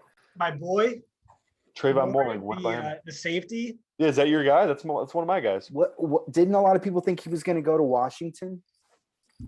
I mocked him to Jacksonville, but I didn't know the Giants would trade back. So Wait, this pick hasn't been made yet. I No. heard whispers of Jamin Davis. Nah, Davis went to the Redskins, football team. Redskins. Still doing it. I thought we were still on the Washington football team. Watch your language, Graham. I am so sorry. Don't cancel me. Don't cancel me, Ben. I'm still doing it. It's 2 years later. Gettleman looks like a fat piece of fish on the screen right now. That just showed Fat up. piece of fish. I feel so weird not having the broadcast on my TV, but you guys are coming out with these picks so much faster. There's no reason to even have it. Right. Twitter has been way faster than the stream. I'm on. I don't have cable, so I just have the stream up. But Owusu Coromeo. Is that possible? That's who went to the Giants. Oh, you know who I love here? Travis Etienne. Gettleman knows how to draft running backs, dude. McCaffrey and Barkley. At least he knows how to get them running right. back heavy. Oh wow! Sorry, Kenny Galladay. Jeez. Wow. Yeah, I mean, I got the pick. Who is Yeah? it? Wes, Oh. you're gonna love it. Kadarius Toney. Oh no! No. Fuck Wow. Fuck you. Are you kidding me? Why? That's a What's good wrong with pick, that? dude. Oh, That's a Yeah, you great. probably prefer Yikes. Elijah Moore there, but that's Tony's a a great pick. beast, dude. oh. Developmental probably- spot, really? He's the best athlete available at that pick. Scott, we've Elijah talked about this a Moore few is times. just as good of an athlete. Depends on what you're looking for. Tony has the jumps. Okay, you're talking Elijah has the receiver. elite short shuttle, Just as the good a elite free cone, the receiver. 40-yard dash. Dude, Scott, listen, we talked about this a couple times. Everyone keeps calling him a developmental player. The development happened in mid-season last year. I You see know. it. The I'm route aware running of from that. week 1 was different Oh my god! at the end of the year. He And totally it still wasn't on par with Elijah Moore. Hey, you No, know it I love wasn't. Elijah Moore. I love Elijah Moore more than I love Tony. Yeah, me But too. what I'm talking about is I like the pick by itself. I think you take Tony out, you put Elijah Moore. I'm like jumping up and down. Yeah. But I'm Guys. still happy with Tony. That's a great guys, pick. the elephant in the room here is the Giants' offensive line is bottom 5. Oh yeah, there's And they were sitting in a perfect position to get Jenkins or Barrymore, and they didn't do well. it. Here's the good news. Tony's not a guy that you're going to have run these long looping routes. You're just going to throw the ball to him in the flat, and he's going to do his work. Exactly. They don't It need makes- the offensive line for that. So true. It makes Daniel Jones' job easier. You've got 2 beasts on the outside with Galladay and Slayton, 2 fast go up and get it guys. Now they have a guy to dominate the short parts of the field. That's really what was missing. Sterling Shepard just wasn't getting it done at a high enough level. You might prefer Elijah Moore. That's fine, but Tony still fits that role really well. You can manufacture touches to him. Imagine trying to tackle Kadarius Toney and Saquon Barkley 35 times a game. No, Screw that. no. Screw And that. plus, you don't even have to throw it to Tony. You could just do a little jet pitch Yeah. or just freaking hand the off the to fit him. doesn't just- even make the how often does that happen in a game? The fit doesn't even really make sense either when you have Sterling Shepard in the slot Trade him. and it's What are you gonna? You're not going to get anything for Shepard. He'll get round a, pick. he'll so get he's a bench player now. Graham. 4th round. Yeah, exactly. 5th You're not round. going to Yeah, get but- I anything for don't know. Shepard. Positional value wise, I mean, making Shepard your 4th receiver is a good problem to have. It is. Think the about who they were- The who they Giants were are not starting. some like championship caliber team where they have No. this luxury. They have more serious and glaring needs. They do. But you know what? Here's the thing. So their biggest need though is on the offensive line. And so Darrisaw, I mean, he's obviously slipping because there's this big group of offensive linemen that they can pick from. They know that. They got their I think one of the premier athletes in the entire draft. And then they can come in the 2nd round and get an offensive lineman that, just a couple of weeks ago, people thought was a 1st rounder. So it works out that if these offensive linemen are slipping, why go draft an offensive lineman when you can pick him up in the 2nd round? Let's see how it plays out before we jump to. I know Gettleman doesn't have the greatest track record, so I totally feel for you. I do, but it could work out in the long run. Yeah, I mean, that's your biggest question right now is, can Daniel Jones actually be a foundational starter 4 to 5 years? So I get that you want to pay Kenny Galladay all this money. I get that you want to invest in Tony, a playmaker after the catch. man, they have nothing at tackle. Yeah, I they mean, really don't. This is a deep wide receiver class. yeah, no, I you're just, right. You're right. man, I mean, like, if you look at the numbers, man, like last year, Andrew Thomas was the worst left tackle in the NFL. Like it wasn't close either. They need a bookend for Thomas to take the pressure off him, because every single week defensive coordinators were saying, "Hey, how can I attack Andrew Thomas?" I just don't understand. I don't understand the Tony pick whatsoever from a team building standpoint. But So Graham, look at it this way though, they have Thomas. They're not giving up on Thomas after a year. He was a top. That's not what I'm saying. Of course, Yeah. not. But they did add 2 third-round picks too. Yeah, and they got Matt Peart last year as well, and they still have Solder on the roster. They have 3 They do have tackles. Solder. Yeah, they have Solder. Solder's a swing. I mean, I guess think they feel picks- great about Solder still. That's the only- exactly. They feel like they've got 2 starters in Thomas and Peart, and they got a swing tackle in Solder. If anything, they might add an interior guy, and I think they're probably hoping the line as a unit takes a step forward just from a development standpoint. It's not necessarily the right approach, but I'm guessing that's what their train of thought is for sure. Yeah. Okay, I'm going to admit it. The Jets have made 2 good picks. Hey, They did a thing. You guys remember that did. one? You remember that one draft where I think Joe sent it in Slack, but they took a fullback I think it was like the first round, and It was the first round. Chris Berman was irate. He was calling the draft back then. I mean, that's on par with the Buccaneers taking a second-round kicker. Ugh. Was that Janikowski? No. It was that Florida State kicker. Oh, Nobody remembers his name. Nobody. What? Roberto Aguayo? Yes. Yeah. Yes. Yeah. Yeah, it was a disaster. go. All right. Who we got now? Well, the Colts, I said the Giants had a tackle fall in their laps. The Colts between Darisaw and Jenkins are sitting pretty for a tackle here. Man, I would take it further than that. There's 3 other guys I could add to that group and feel totally comfortable taking. I don't think you even take one. I think Really? you let him keep slipping. So something we failed to mention in this Tony discussion is, I think that signals that they were 100% taking Devontae Smith. Oh God, yeah. Right. That's a good one. 100%. I'll be honest. They I totally think got sniped. So that makes me feel good. I think Yeah. Tony's got higher upside than Devontae Smith. That's Preach. insane to me. Yeah. So Could be. I'm sorry. I mean, I think Devontae Well- may give you more immediate results, but Yeah, Yeah, you know well- what? That's why they gave up. I mean, the Eagles, looking back at the trades here, so the Eagles gave up, I believe, if I can find it, I think it was 75 third round pick to move up 2 spots to take Devontae Smith. They 100% thought the Giants were going to take him. Like, Yep. no doubt they thought they were going to go Devontae Smith. or they somehow knew. Yeah. So hey, Scott. Yeah. So Elijah Moore didn't go to the Giants. I know, but separate yourself from your favorite team and look who comes up next at 22. It's the team where you mocked him to. Right. I mean, Tennessee would be more ideal. Green Bay, I don't know now. But I just gotta give a shout out here. This might be the funniest tweet today. Some dude tweeted out Rodgers regarding his relationship with the Packers, quote unquote. They have become like family to me. I saw that.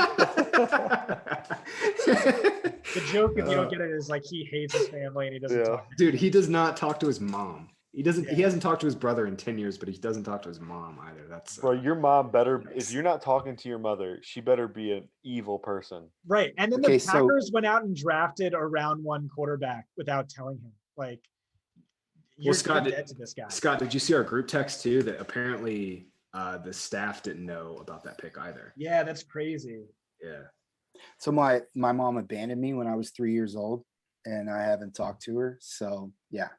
Well, that would happens. be. Well, that makes sense. That would be a good reason Yeah. not to talk to your mama. That's what I'm saying, though, Wes. That's the criteria for not talking to your mom. Yeah. I mean, otherwise, you better. So Aaron Rodgers is getting married to Cheyenne Woodley. I don't know Yes. who that is. Yeah, she's an actress. Good Yeah, actress too. she's pretty girl. I don't see it because he seems like such a dick, and she seems. Yeah, Old But pick, he I keeps got it. pulling off these hot chicks, man. Where's he getting Olivia the game Wilde. for He this got stuff, he got man? Olivia Wilde. Yeah, dude. Come Yeah, on. she's Quiddy awesome Pay. though. She's Quiddy Pay here? beautiful. Yeah, Quiddy Pay, Quiddy Pay to the Colts. Indianapolis. That's a I think great I mocked. pick. I think that's. Oh no, I mocked Radens here. Sorry. That was a great pick. I mean, Quiddy Pay was supposed to be off the board a long time ago. Yeah, Yeah. Pay was There's consensus several like top guys. 16. That's a great value for them. Yeah. Who did I mock? Where did I mock Quiddy Pay?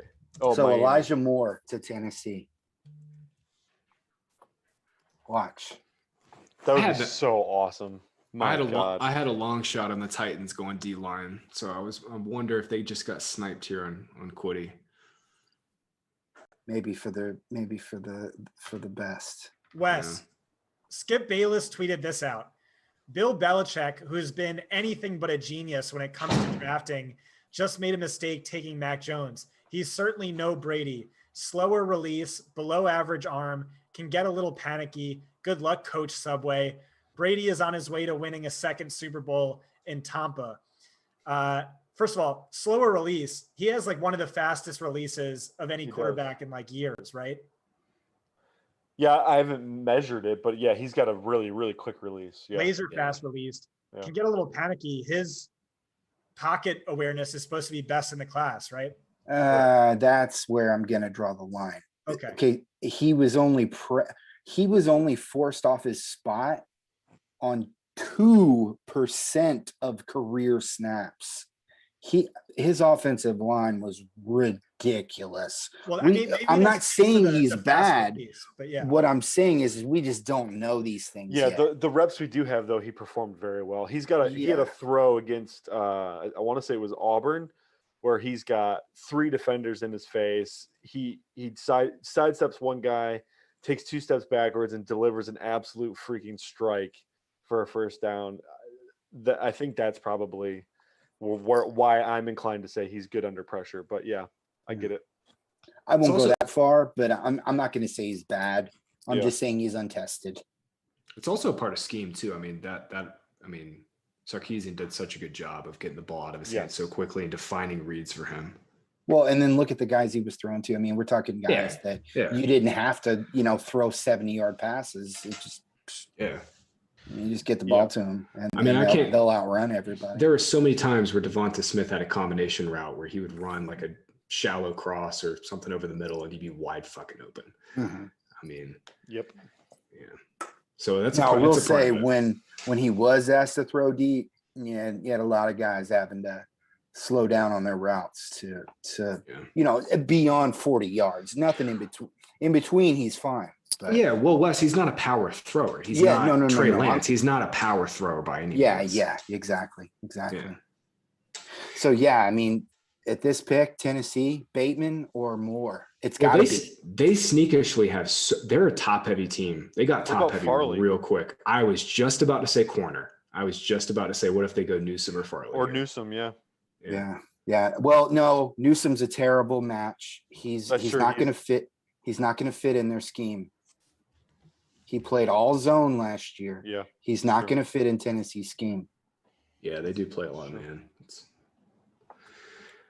They have. I mean, they have a number of ways they could go here. Farley would be perfect for that scheme, to be quite honest. He would. It'll all come down, and it'll be a similar value to Moore, I think. I mean, considering his injury.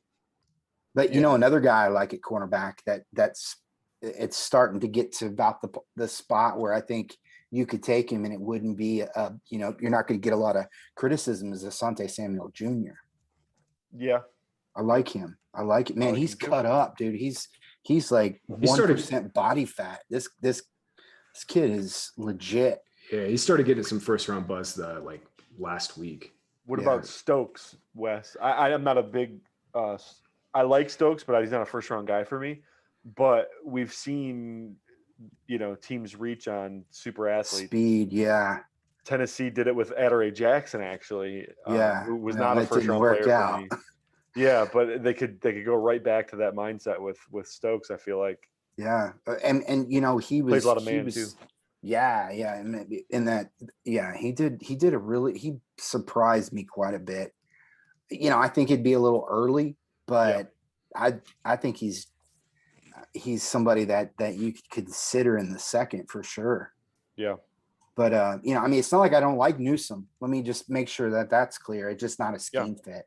Yeah, it's not. You're right. 100% right. Newsom would be a better scheme fit in like Pittsburgh or Green Bay. He'd be great in Pittsburgh. Buffalo. He'd be awesome in Buffalo too. Yeah. Indianapolis would have been a good fit for him. Yeah, they play a ton of zone. Yep. I'm actually a little surprised he isn't gone. Yeah, we did our staff mock, and I can't remember what team I mocked into. Let's see, who was it? Might have been Indianapolis. Elijah Moore, let's go. Yes. 22, Titans. Yes. Is No, it? it hasn't. It's not official. Oh, okay. Official. You just got to. We had Bro. Chrissy left. My heart on just went. Yeah. Oh. Who else did he take here? I could see them. We were just talking corner. Yeah. Corner. I thought they might be in on D line, but Pay and Phillips are gone now. Yeah. Well, there's Owa. He's there, but Yeah. they need production. What'd you guys think about the Georgia guy? Stokes. Stokes? No, not Stokes, but Aziz Ojolari. yeah, Oh, Ojolari. Yeah. Oh yeah. Oh, Very yeah. good player. Yeah. He's definitely in play at this point. Yeah. Definitely. He's got a very, very well developed move set too. A lot of pass rush moves. Oh wow. It's a Damn. good Really? fit. It's a good Great fit. Yeah. Well, he might not even play this year, though, right? Yeah. Well, he didn't play last year. Why so- wouldn't he play this year, Scott? Injuries. Teams speculated he is going to require a second surgery on his, back? If Tennessee took him at 22 back, and yeah. he's gonna need another surgery, then they did a poor job here. I think that Tennessee doesn't think that's the case. True. Because we've seen a lot of first round cornerbacks not go in the first because of a surgery. Yeah. And their roster is kind of built to win. They're not. Their offense is Oh. ready to go. 100%. So it is Farley. It's official. Yep. Yeah, I've it's I seen mean, it. who does Ryan Tannehill throw to? AJ Brown 150 times. Let's fucking go.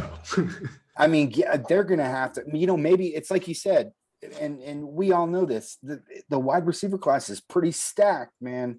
And there's still some good tight ends out there. They could, there's a lot of weapons that they can add. You don't have to have a first round guy to eat up, some of that True. target share.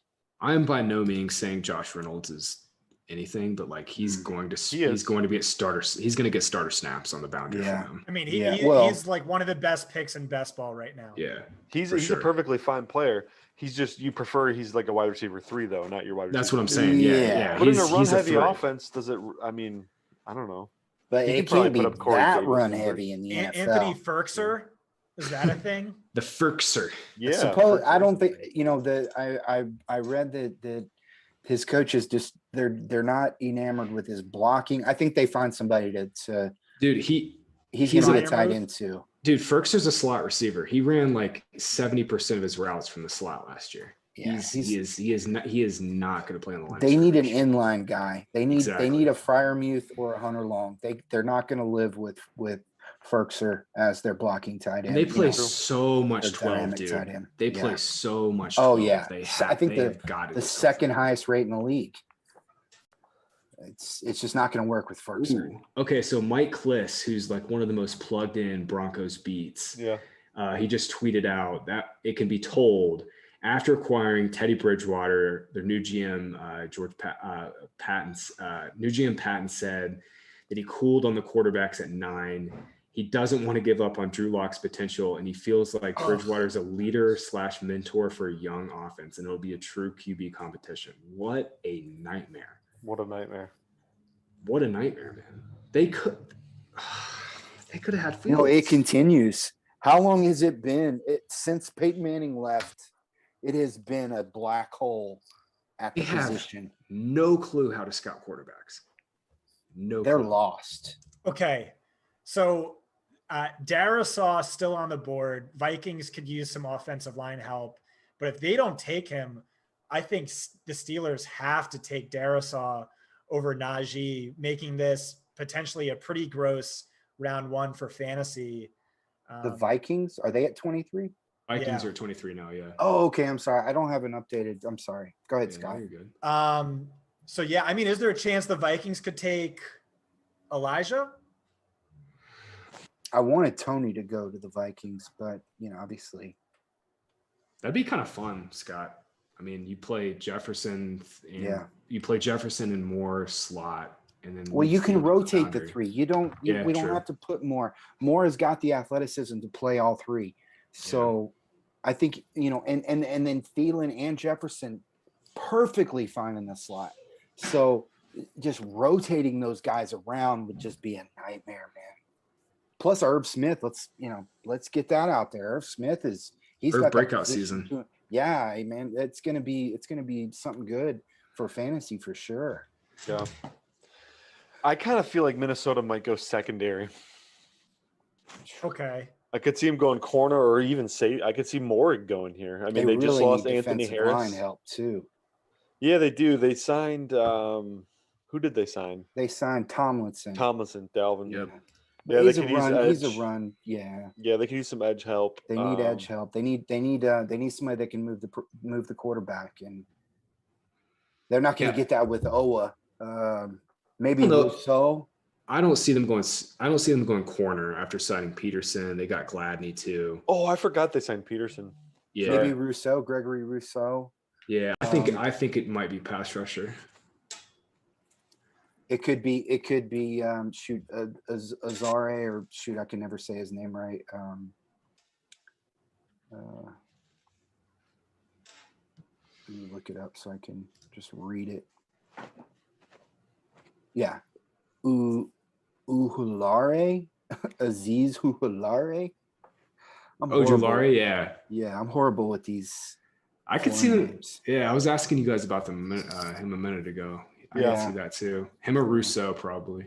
I could see Minnesota likes twitched out edge rushers. I could see Owe.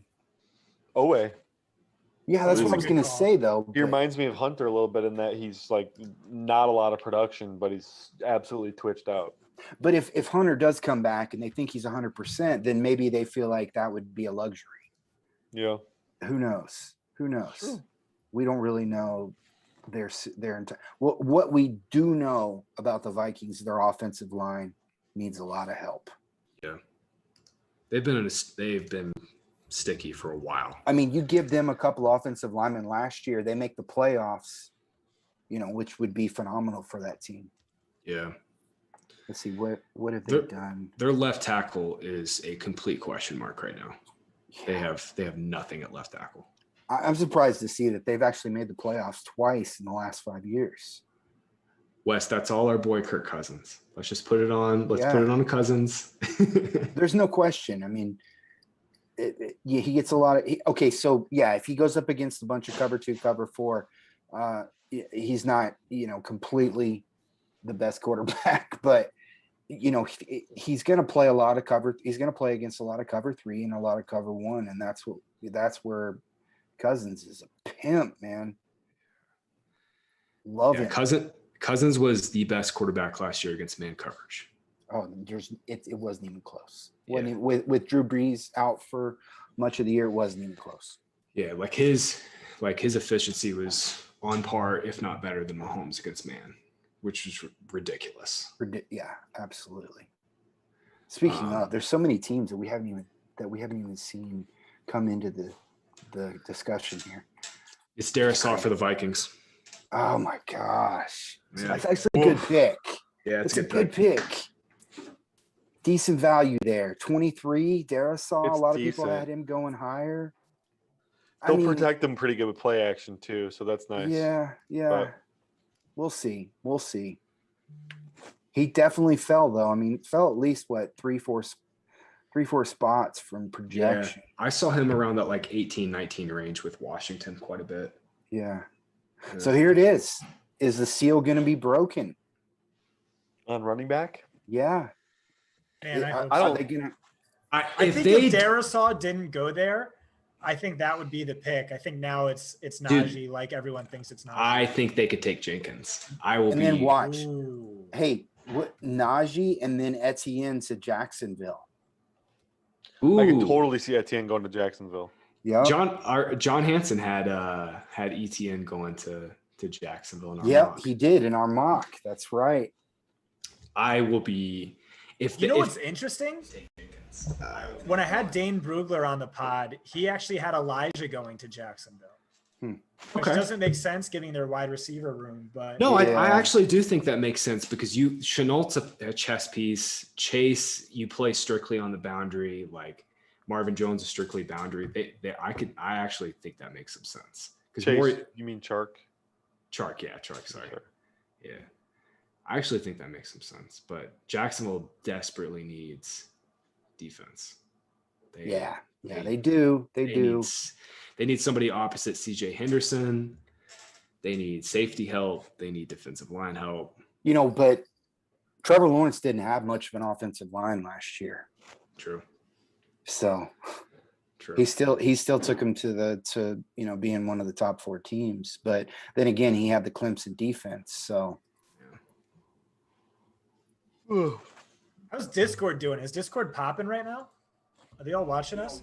I know Joe has been in there the whole time. I know Joe's been in there the whole Joe time. and Tom have been blowing it up. I've had it. But up by in the way, background. Scott, how's your mock looking? Are you gonna have to pay a subscriber $100? My mock, I don't think is anywhere near as bad as PFT's. Oh, which was good. bad, but it was pretty inaccurate. just compare it to Chris Sims. If you did better than Chris Right. Sims, then we're good. I beat PFT. I beat Chris Sims. That's all that matters. So Wes, what you're saying Najee is if- Harris to the Steelers. Yes. All right. He is Nice. immediately Yep. Yeah, a round 1 pick in No redraft doubt. leagues. I mean, Late first. Yeah. what a yeah. great landing spot. Offensive line's a disaster, though. Yeah. It's Najee Harris. Yeah. Wow. Damn. Well, I mean, he's going to play. I mean, my comp for Najee Harris was Le'Veon Bell. Wow. Yeah, man. I think I went with like just as far as like coming out of college type player, and looking at it, and with his receiving ability, just as just the dynamic player. I saw some components of like Joe Mixon. Oh yeah, But- the fluidity that he plays and the footwork that he plays with. And attacking on outside zone. You look at his size and you think, oh yeah, so we got a north-south bruiser. No, man, this dude gets to the edge and Yeah, man. He's got just enough burst to get to the edge. He's like, man, he's gonna get 325 touches coming off this. as many as he can handle. Yeah. Hell yeah. Well, Najee Harris, man, that's the most fantasy relevant pick of the night here, guys. Najee Harris to the Steelers.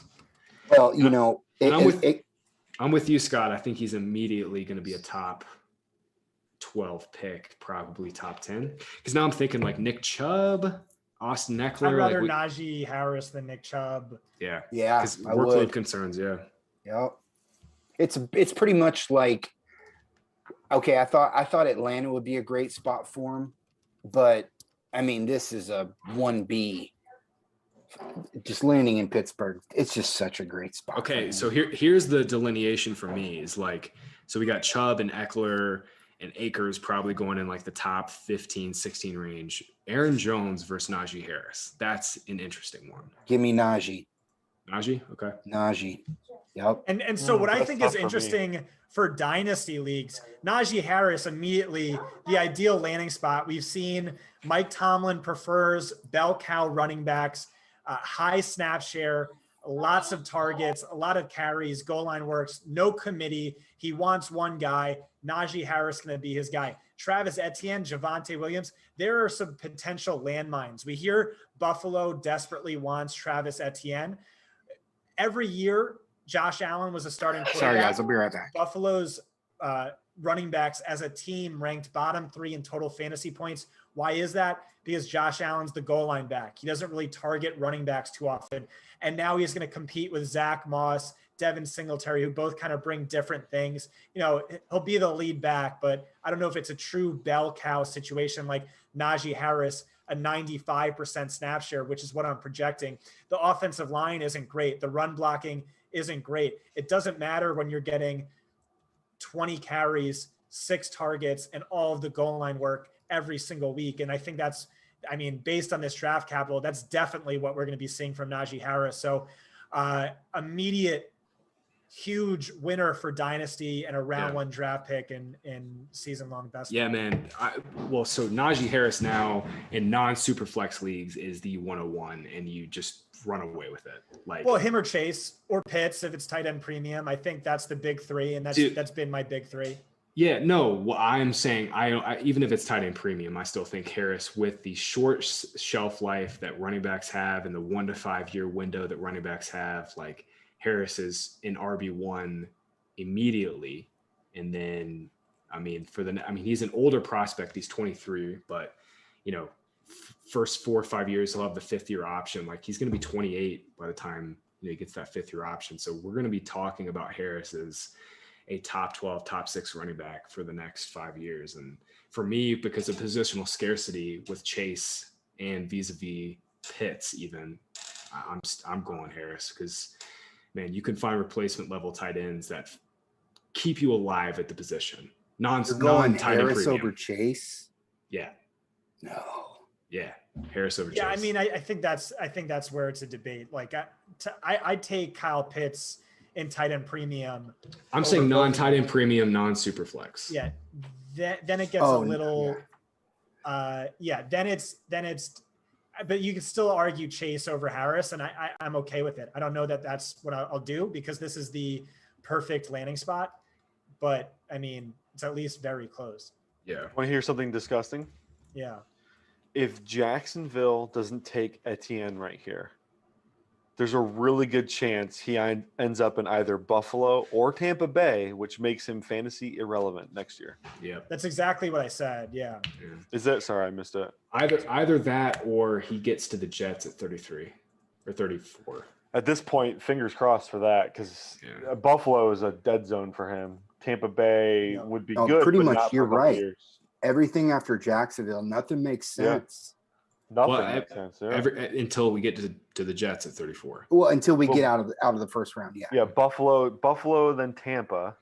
But Tampa, they don't have like long-term running backs. It's just like it's not good for him this year. But exactly. Yeah. Moving forward, it kind of be like a Dobbins situation. But Tampa Bay, they're in a situation where they can spend on luxury because they brought back their entire offense. Yep. So they could go and get Etienne and just, he could be a part, a rotational player with Jones and Fournette. And then next year he's the guy,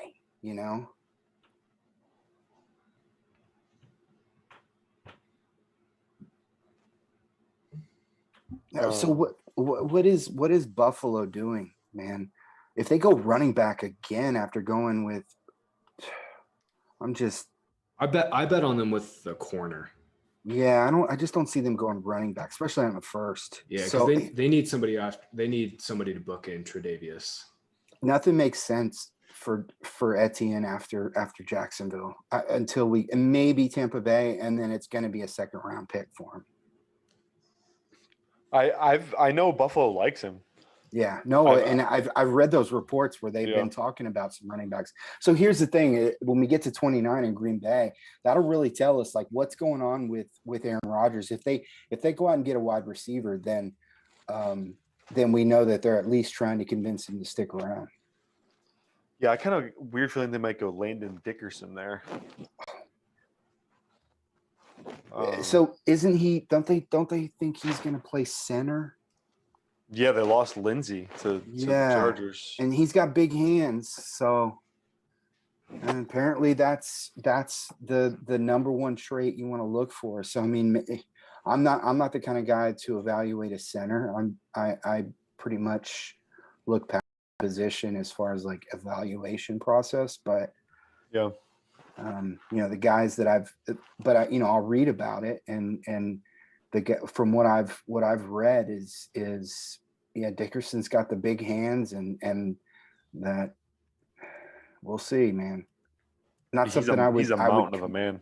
I would not commit a first round pick to the guy though. I'm sorry.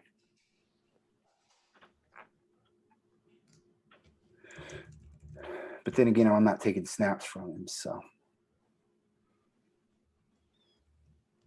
So Jacksonville, after they made us wait 7 minutes for Trevor Lawrence, they're going to make us wait the full clock here. Actually, I just saw the pick. The pick is in here. So Okay. We'll get something there quickly.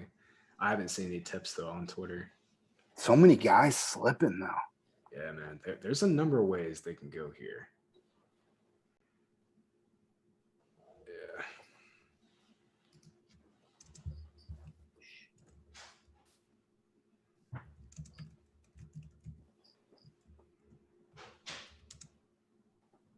Who did the Rams trade away? Why Ramsey. did they Ramsey. Wow. Yeah, That's no brainer. Yeah. I mean, you look back hindsight wise, Ramsey for 25 is fine. They also gave up a 1 last year too. Who cares? And they're next to for Who Stafford. cares? Dude, the Rams are not going to pick. They're not going to have a first round pick until 2024. That means since they traded since they traded for Goff from the Titans, they will have not made a first round pick in 8 years. Unless they trade back up, of course, but Because they traded for Cooks. Gave up a 1 for him, right? And they gave up a 2 for Watkins, a 1 for Cooks, 1 for and then Cooks, and then a couple ones for Ramsey. Yeah. A couple of ones for Ramsey. What a deal. Oh my God, guys, it's ETN. The Jags are taking ETN. Wow, that's great for Etienne. Okay. Yes, it is. Well, So Najee's what is RB1. Robinson gonna do now? Yeah. Jeez. I mean, so that was always why I avoided him in Dynasty, like the plague, because draft capital is key at the end of the day. And it's a new regime coming in. And, new regime's the big thing, yeah. Yeah. And so but you see all the time these UDFAs are like, oh wow, that guy crushed. But they're like, ugh, he wasn't even drafted. They still have that in the back of their minds. And hey, if a UDFA could have the year that he had, I mean, why can't Travis Etienne just be an absolute baller? It's we're just falling in line with the rest, with most of the NFL. Most teams have more than one running back, so it's really not that big of a hit on James Robinson. He's not going to see 90% of the touches again. Yeah. Did we really think he was going to? I mean, I have questions whether or not Etienne can be an inside sustaining runner like Najee Harris can be, like Javonte Williams can be. So from that standpoint, James Robinson is going to play a bit, but this is Etienne is going to play every single pass. I mean, that's his every guy. single pass. That's Trevor Lawrence's boy. Like Blanky. Yeah. He's going to get peppered targets. They are going to design so many screens for Etienne. Yep. So many freaking screens for Etienne. This offense should be good. Yeah. They just drafted a running back and a wide receiver, basically. Scott, if Cam Robinson is adequate and he stays healthy, this offense is going to fuck. It's going to fuck. That's awesome. This offense. Their defense is just going to. Yeah, but that's a part of it, dude. They're going to be the power defense bottom. gives up points. If their defense gives up points, I don't care. Like for fantasy, that's what we want. But isn't that what Jacksonville has just been doing? It's a garbage time squad.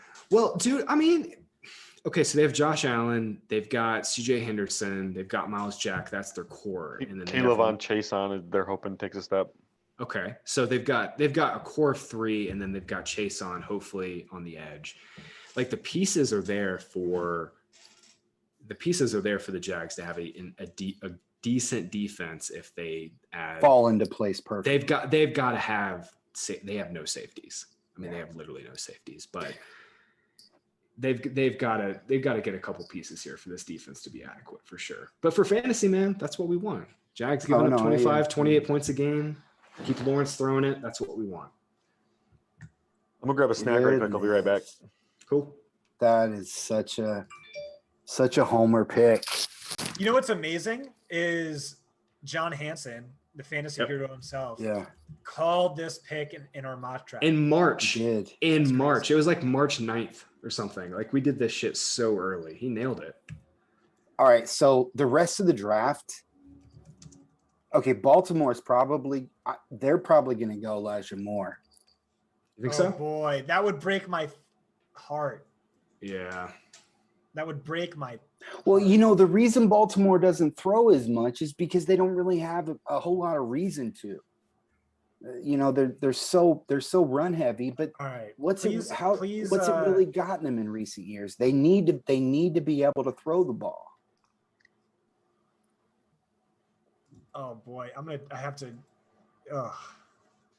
This is gonna. Cleveland's got to go defense here. They're going defense. Yeah, I think. They've been mock defense this whole time. I would love if a team could just kind of trade up real quick and get Elijah. I would too, man. Dude, I wanted him to go to Tennessee. The Packers are sitting so pretty right now. If he slips past, if Elijah Moore slips past the Ravens here, the Cleveland's going to get Barmore here. Yeah, they've been.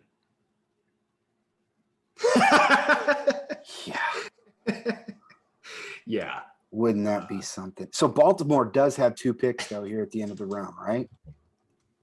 Yeah, they have 27 and 31. Yeah, they're going to go wide receiver at one of those spots. Either that or they fell in love with one of these offensive linemen that they thought was going to slip. Did you guys talk Browns yet? Or we have not talked Browns. They pick up Freiermuth or somebody at 31. Browns went Newsome. Absolutely phenomenal. Oh, that's great. Yeah. That's where I mocked him too. Look at our mock. That's where I mocked him. Our mock did awesome for March. Damn. Exactly. Scott, I messed up on not taking Pitts at 4 for the Falcons because I have the Falcons at 4. But yeah, you did screw that up. Yeah, I screwed that up. That's an awesome pick for the Browns. Yeah. Oh, it's just a phenomenal pick. Perfect scheme match. Damn. All right, Baltimore's going to go wide receiver here. Watch him go like Rondell Moore or something. That Cleveland secondary is going to be absolutely insane. They are so deep. They're a good team. Well, are they getting Greedy back? Is he had a neck stinger something? I don't know what it was. He's coming back. They've got Denzel Ward. They signed Troy Hill. Mm-hmm. They signed John Johnson, who's phenomenal. Oh yeah, from the Rams. They got Grant Delpit. I couldn't believe the Rams let him walk, dude. They didn't have the money to pay him, but yeah. The Cleveland secondary is loaded. Well, and then they've got the best offensive line in the game, the best backfield in the game. Yeah. Browns are quickly becoming the class of the AFC North. Dude. So good. So good. And meanwhile, they could have beat the Chiefs last year. I mean, they were a cunt hair away from beating the Chiefs. Oh man. Boy. We are way after dark at this point. It's 11:25 on the East Coast. 100%. Put the children to bed, folks. Did we? Oh, no, one. Yeah, they're going defense here. Barmore's the pick. Yeah. What do you think about that, Brett? To Baltimore? Yeah. No, to Cleveland. No, Cleveland's going Newsome.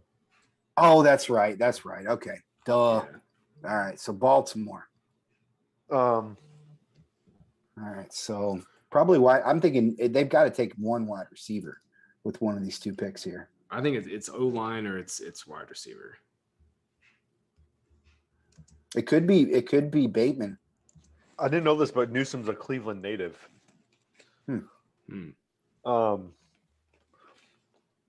Yeah, Baltimore, I could see them going Jenkins. I could see them going Dickerson. I could see them going wide receiver. Could also see them going edge rusher. Azeez Ojulari would be a great fit for them too. Yep.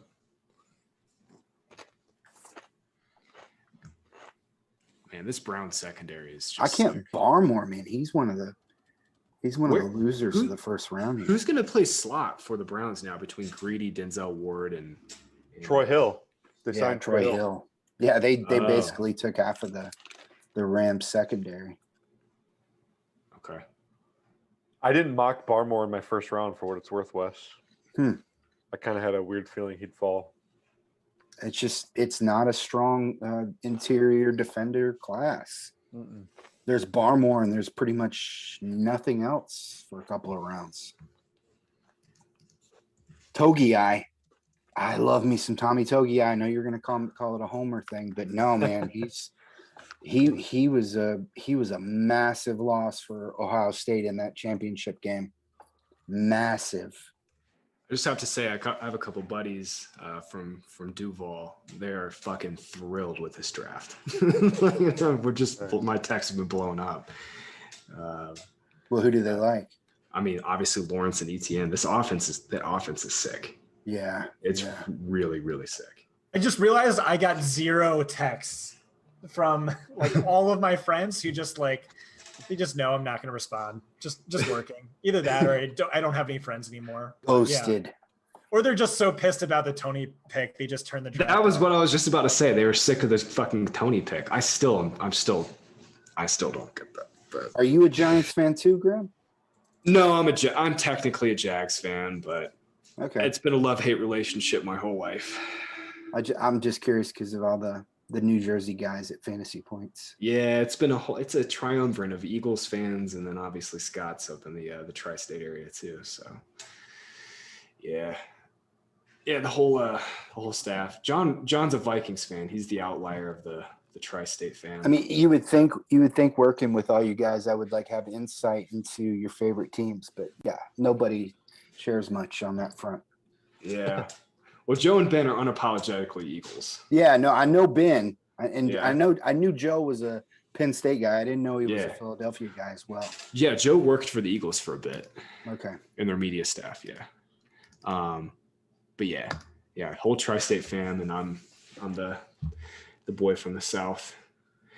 But yeah, Jags. I mean, honestly, man, the Jags, they have the smallest fan base in the NFL by far, but I think it's like one of the most passionate. Like that, there are some true diehard. They don't give a shit if they're 2-14 or now whatever 2-15. They're gonna ball out for the Jags. All right, I know Baltimore's picks out there, so somebody spill it. Could they go Gregory Rousseau? Ooh. Rousseau?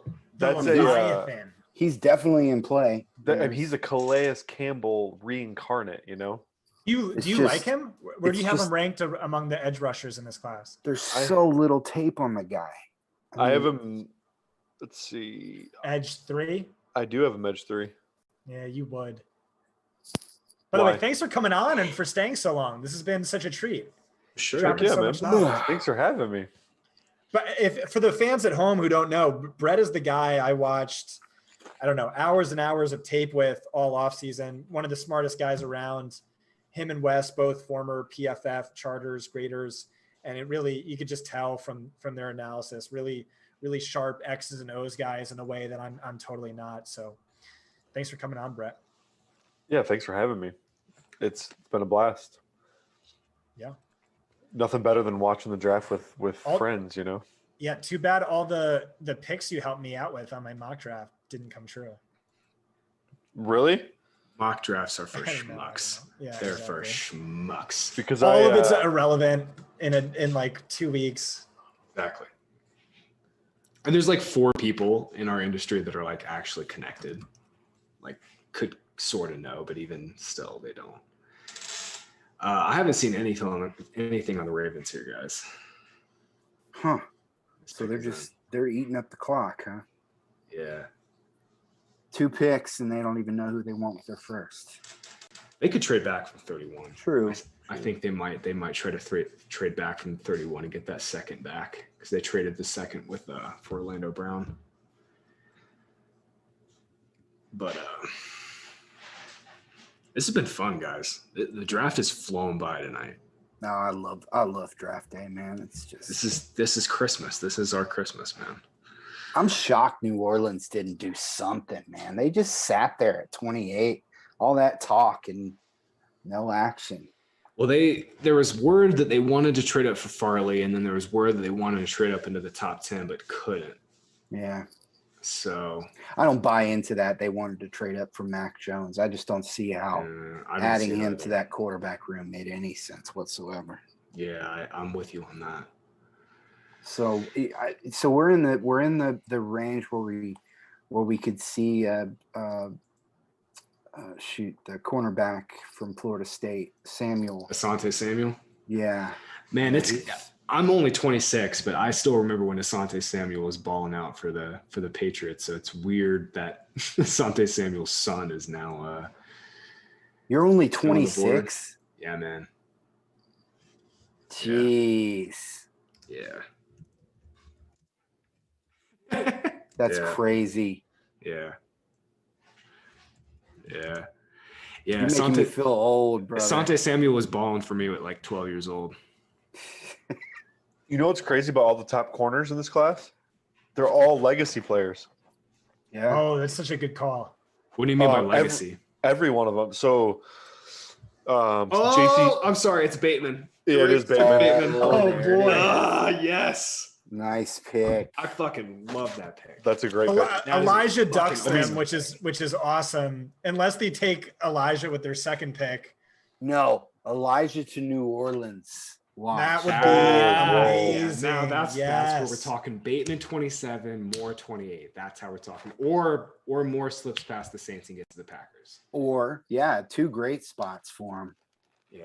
I love this Bateman pick. Bateman is going to immediately be their starting. If he doesn't go in the next two picks, he's not going in the first. Bateman's immediately going to have 800 yards next year. Yeah. Amazing. Yeah, that's such a good freaking pick, man. That's actually, I think that might be my favorite pick of this. That Baltimore may change up their offense because of that pick. Well, our guy, Adam Kaplan, said that the Ravens wanted to really expand their passing offense this year, 2020, but they couldn't because of COVID.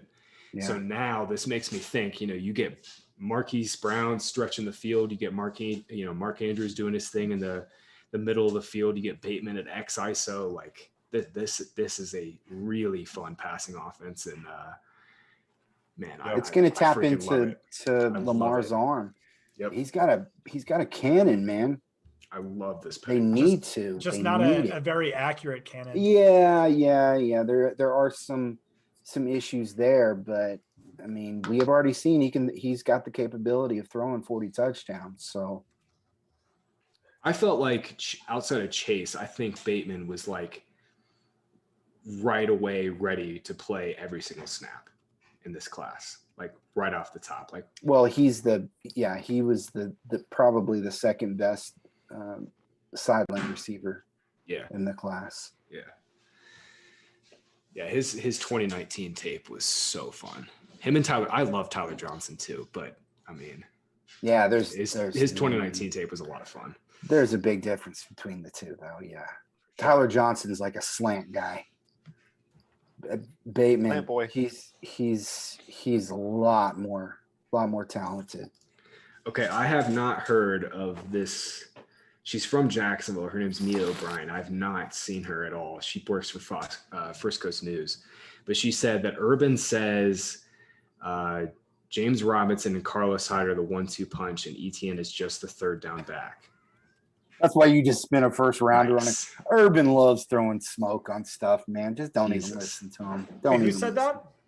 Urban said that, but it's from where can supposedly. I find it? Can you send it to me? I'll slack it to you, Scott. I'll put it in our group. I love me some Urban Meyer, man. Smoke and mirrors. Why do you like Urban Meyer? That's 100% smoke, but what a dumbass quote to say after you just spent a first-round pick on a running back. Go and Google Urban Meyer coverage breakdown. Something like that. Dude is, he's sharp as it gets. And the way he breaks down tape is, it makes me want to be a better human being This guy is, man. So you think he's going to be involved in their defensive game plan? Oh, too? absolutely. Oh, Okay. there's no question. No So question. he's more of a CEO type. Oh, where yeah. You think Bevel is going to call plays and probably design most of the offense? I don't think he's gonna like stick his nose into other people's units or anything. But at the same time, he's gonna have his hand in everything. Okay. There's no question. No question. He's gonna have a hand in everything. Ooh, Peyton Turner for the Saints. He snuck Great in. pick. Yeah, he snuck into the first round there. Don't believe I had him going in the first round. Brett, have you heard anything regarding who Green Bay, Buffalo, Baltimore, Tampa might be targeting with these picks? I think Buffalo could go Owe. Okay. That's really it's only I know that they liked Owe and Etienne were there two that they liked.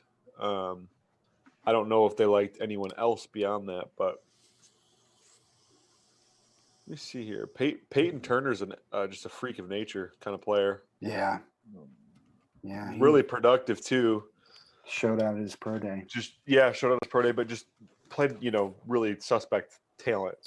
So I think that's his only real knock, because he was beating, guys that will never play in the NFL. But Yeah, we've seen a lot of guys go on DL in this range and never work out. yep. So we'll see. We'll see. But at the same time, New Orleans has a pretty good track record of drafting their defensive linemen. So they just picked up Davenport's 5th-year option. Yep. Here it is. This is it for Elijah Moore. If he doesn't go to Packers, Green please. No, he Let's could go to go. Tampa. I heard Tampa likes him Bay, it would be a Would be luxury, weird. but after Yeah. getting Antonio Brown, Godwin, Evans, but yeah. Plus they have, Scotty, they have Tyler. I mean, good Lord. yeah. Scott, I think I told you a week ago their wish list was Bateman, Moore, Javante. Right. So Ooh. Javante It could be would another make a lot of fantasy sense. option. Yeah. Was it Bateman and then Moore? yeah, Interesting. I really hope Javante doesn't go there. I mean, it's only like a couple don't year know. window, but I think Tampa Bay goes defense. I think they did too. I think I put Samuel? I think I put a bet in on Bucks defense at like -110 any pick. I could see Koromoa there. JOK. Just because Levante David's on a one year deal. Or Rousseau. Yeah, Rousseau Rousseau? replaced JPP. Every time I hear Rousseau, I think of Lost. I never watched that show. Damn it. I think Oh. about Jean-Jacques Rousseau. I never finished my thought about the legacy corners, Graham. Yeah. All the corners in this draft class, every single one of all the top guys, that all of their dads played in the NFL or still work in the NFL. Farley? Farley's the only one. Sorry. Oh, Farley's the yeah, only one that's yeah. there. J.C. Horn, Patrick Surtain, Asante Samuel Jr., Elijah Molden, Eric Stokes, Greg Newsome. All of them What? are legacy players. Is Stokes' dad a coach? No, Stokes' dad played in the NFL. He was a first-round pick for the Chiefs. Oh, I think the Chiefs. damn. That's Um, crazy. Yeah, Elijah Molden's dad was a first-round pick. Yeah. And then obviously, Surtain, Samuel, and Horn. Everyone knows those guys, but people kind of haven't really discussed it with Molden, Newsome, and Stokes. So Yeah, I think if Buffalo goes offense, it would be a careless pick. what if it's O-line? Okay, depending on who it is, yeah. I could justify that. I don't think they can go skill. Unless they were to go somewhere like Freiermuth, I don't know. They've Yeah, definitely. Their coaches talked up Dawson Knox so much, you'd have to think that they're going to. But at some point, we need Yeah. to see the actual results, Right. and I need to see more than 1 yard touchdown catches to say that Knox is more than just a fill-in. Oh shit, the Packers just got their pick in real quick. Oh, nice. I like it. So maybe they are Hold going on. after. What do you think? More?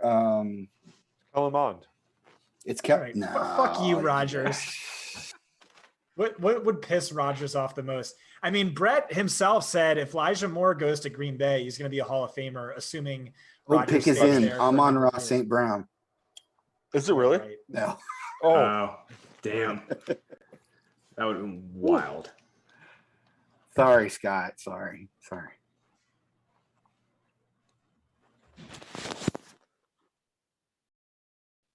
Amon-Ra.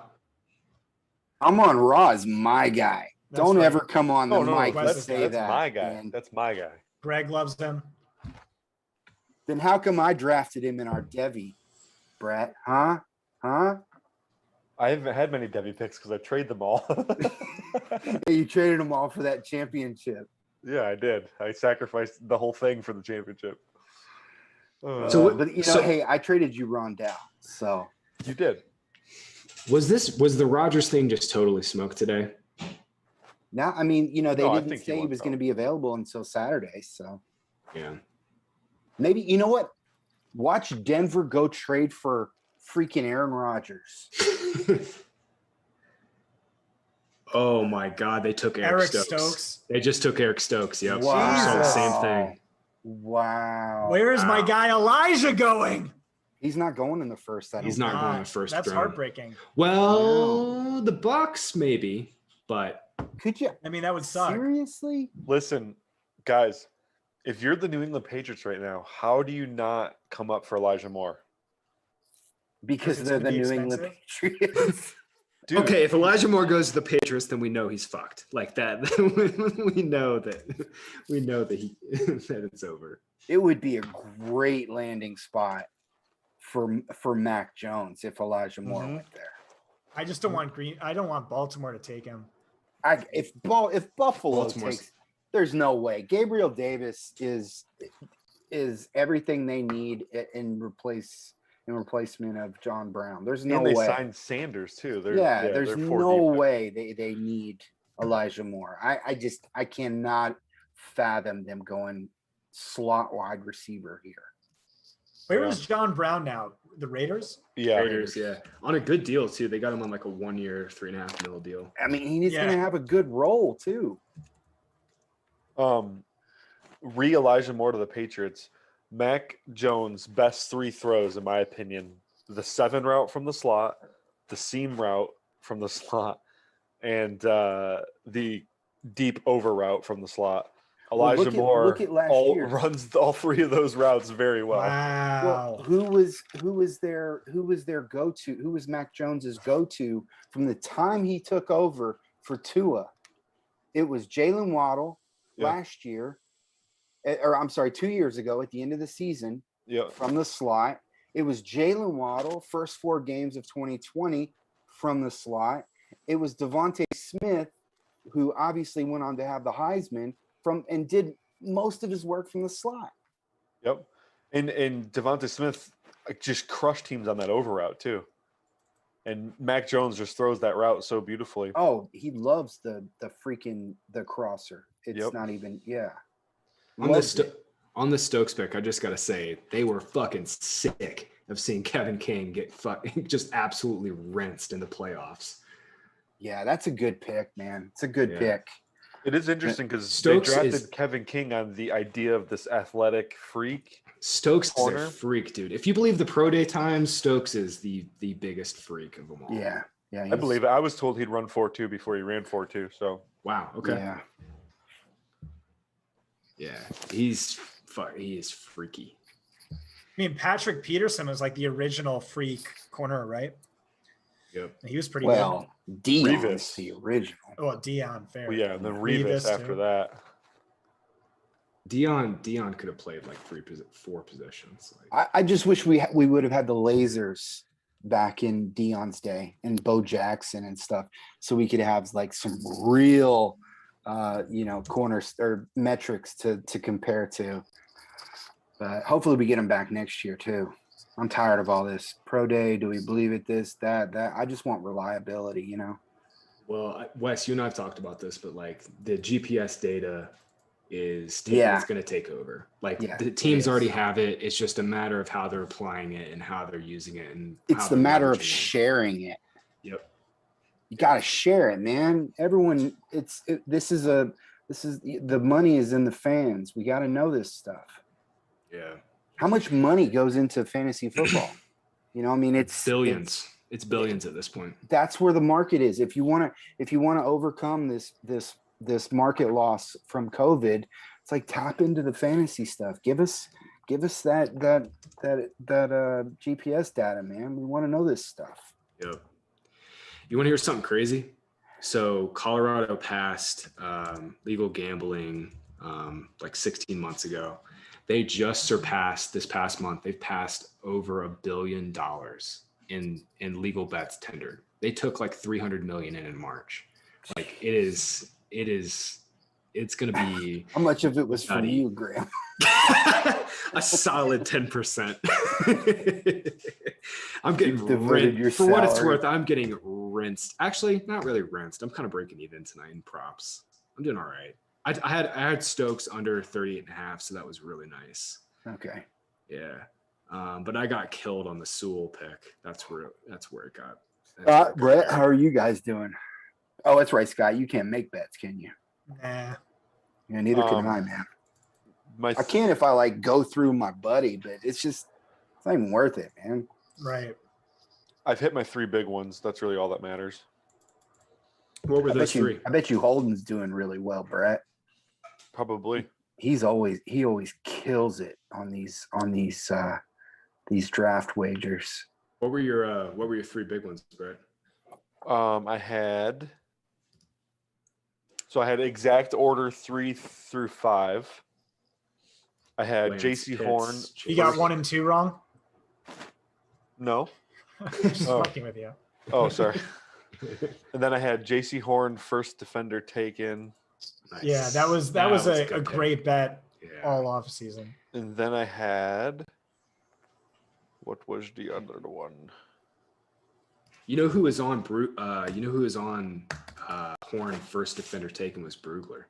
He gave that tip like a week ago. Was I he? remember. Yeah.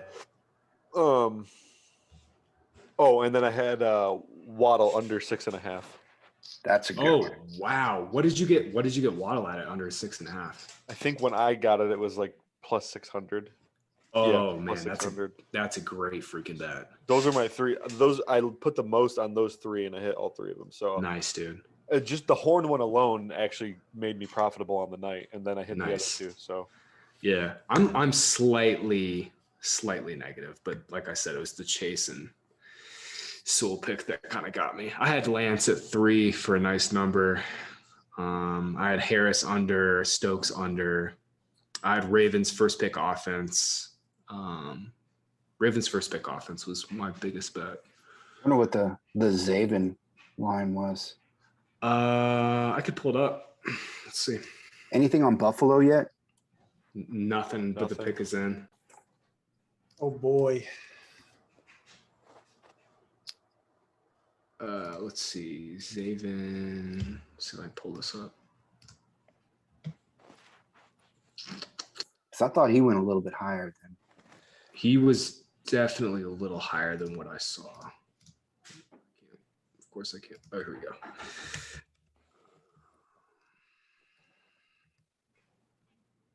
Do we know what this pick is? No. Zaven was like 21.5. Wes. Actually, I'm looking at like 22. So oh, he's that's a, weird. The Chiefs just tweeted out their pick. What? wait, what?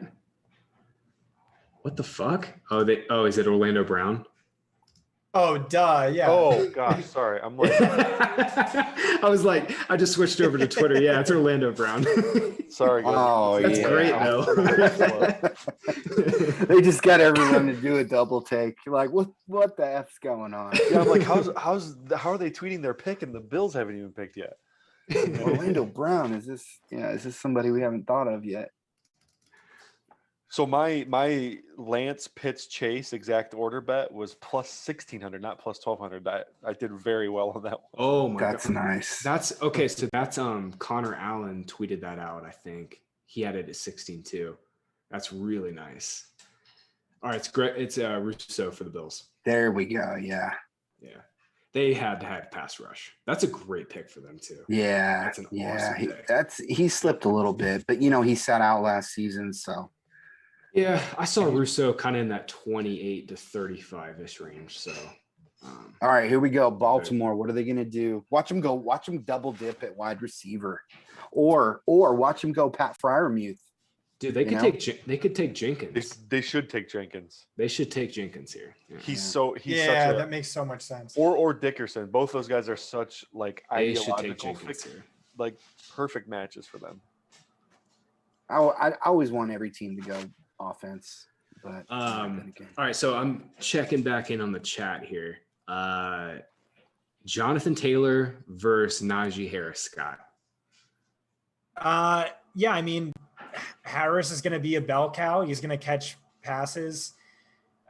Is Jonathan Taylor going to be a bell cow, or is he going to split the work between himself and Nyheim Hines? And Marlon Mack coming off the Achilles, apparently. Yeah, right. I think Harris is safer. Yeah, I think I'm with you on that. I think if I gotta redo my best ball ranks obviously now, but I think you and I were like collectively the lowest on JT among John, Joe, and Tom too. So I think Jonathan I'm with you Taylor is just being overviewed. Yeah, it's just the last 6 games the last 6 games of the last year were incredible for him. Yeah, but but remove the Jacksonville game. Let's set that aside. Yeah, true. Come on, Jack. They gave up 150 yards to everybody with a pulse. Yeah, that front was broken. They were broken by the end of the year. I'm not saying I love Jonathan Taylor. I'm just saying let's just hit the brakes a little bit here. Well, if the Ravens come out of this first round with freaking Bateman and Tevin Jenkins, that is just nasty. That is such a good first round, man. Yeah. Such a good first round. And I mean, so I was like a little bit skeptical when I was writing up the Brown trade because I was like, they gave up their second. They didn't really get a huge surplus for Brown, who's honestly probably an upgrade on Eric Fisher, like very slight upgrade, but he's probably an upgrade on Eric Fisher. That's just home run though. But if they get Bateman and Jenkins here, that's just absolute home run for them. How many people are watching the stream right now? 379,000. Sweet. Shameless plug for you guys. If you don't follow me on Twitter, you can find me at BG Whitefield. No, don't tell them. No, I'm just kidding. Yeah, BG Whitefield. Yep. At BG Whitefield on Twitter. That's WHITEFIELD. Yep. Works at FTN Fantasy. Yep. You can find my work there at FTN Fantasy. And we didn't sign on for promoting FTN here, okay? Brett. Yeah, I was just about to say Ben's got it handled. We got all the handles there. And if you're a female, Brett, give away your phone number. Jeez. Brett, last name Field Brothers. Let's go. Last name Field Brothers, man. Love it. I don't know if I've ever met another Whitefield. No? I don't think I've met a Whitefield before. There's Whitfield. Whitfield, yeah. Boise State has a blue field. Hey, got him. Oh man, that field gives me migraines, man. You should try to grade a game on that field. Yeah, it is awful watching their tape, man. I Eastern remember Michigan. charting JHIE a couple years ago, whatever, and that was just brutal. Yeah, that was bad. And then What were we gonna say about Eastern Washington, Ben? No, it was me. Yeah, Oh. it sucks. True. Is that where Yeah, Cooper Cup played? It's disgusting. Yes. Yes. Yeah, Okay. it is. Yeah, that's tough. Or I meant Eastern Michigan. They've got that's blue another field. It's Yeah. another blue one or green one. Is it green? No, it's blue. Okay. Someone has like a Coop. artificially painted green field. It's like puke green. It's not Eastern, but San Diego State, because they have a weird field too. And then Maybe. Central Michigan, you can't see their jersey numbers. Oh, Wes, who is the worst from the Sun Belt Conference? You could not see their Charlotte. Oh yeah, sure. Dude. They had UAB wasn't good either. white jerseys with white numbers and like a silver border on the numbers. It was so hard. And like any Sun would just wipe it. You did player participation. Oh You yeah, know. it's the worst job in the world. Oh my god. Well, and then you get one of those teams, and then it's like your entire week is ruined. Yeah. We're probably boring the stream with this, but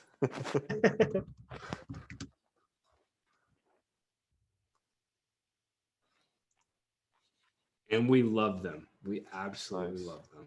I paid every single one of them, by the way.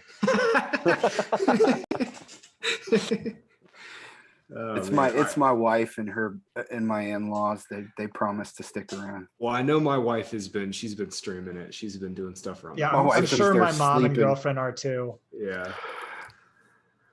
Oh man. All right, boys. We are down to the final two picks. Are we still waiting on Ravens, freaking Books. Baltimore? What are they Yeah. doing here? Yeah, 3 I minutes left. I haven't seen anything. Jeez. If they They're don't trying go to Kevin trade Jenkins, back. I'm gonna be disappointed, to be honest. They're trying to trade back. That's what's taking so long.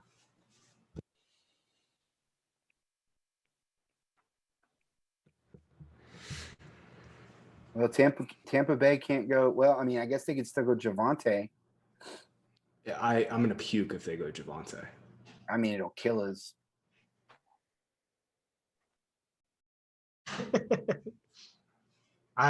Javante would be nice. Brett suckered me into this idea of a New England trade for Elijah. I would love that. I don't see it happening though. No. If they weren't going to trade up for their quarterback, I don't see them trading up for a wide receiver. But Yeah. that's Is who that the pick? Baltimore took? He's basically like Nice. the most athletic human being, like He's up there. giant human being since Vernon Yeah. Davis. Yep. 0 Fastest- sacks last year. Who Yeah. cares? Who I'm see- cares? Look at Joey Bosa. He sacked the quarterback like twice in his most productive season at Ohio State. Sacks mean nothing. Especially with the way Penn State lined up Owa. So they routinely played him at 4I, which is basically like an inside shade of the tackle. So he was an edge defender rushing on the inside. It's not a good track to get to the quarterback. He did the most with what he was given, in my opinion. Obviously, he's got some technique stuff he can improve on, but all the traits and stuff you're looking for are there. Oh yeah, So, 100 percentile athleticism. This Yeah. guy's ridiculous. fastest speed weight adjusted 40 ever, right? Am I wrong in saying that? I don't know that answer, but I know it was Scott, you I mean, ridiculous. I have that in my data somewhere. I'm sure that's at least close. I think of players 250 pounds and above, Vernon Davis was the only player who ran a faster 40. So that's probably right. Okay, so $20 on the final pick. We're all throwing in here. Who do you got, Brett? Well, who did the Ravens take? Oh, Oh, it was Owa. Owa. Yeah, it was Yeah, Owa. yeah, yeah. Sorry, guys. Elijah or Javante or someone else, Brett, I'll say or a trade. It could be a trade. 32 is a prime trade spot. I'm gonna say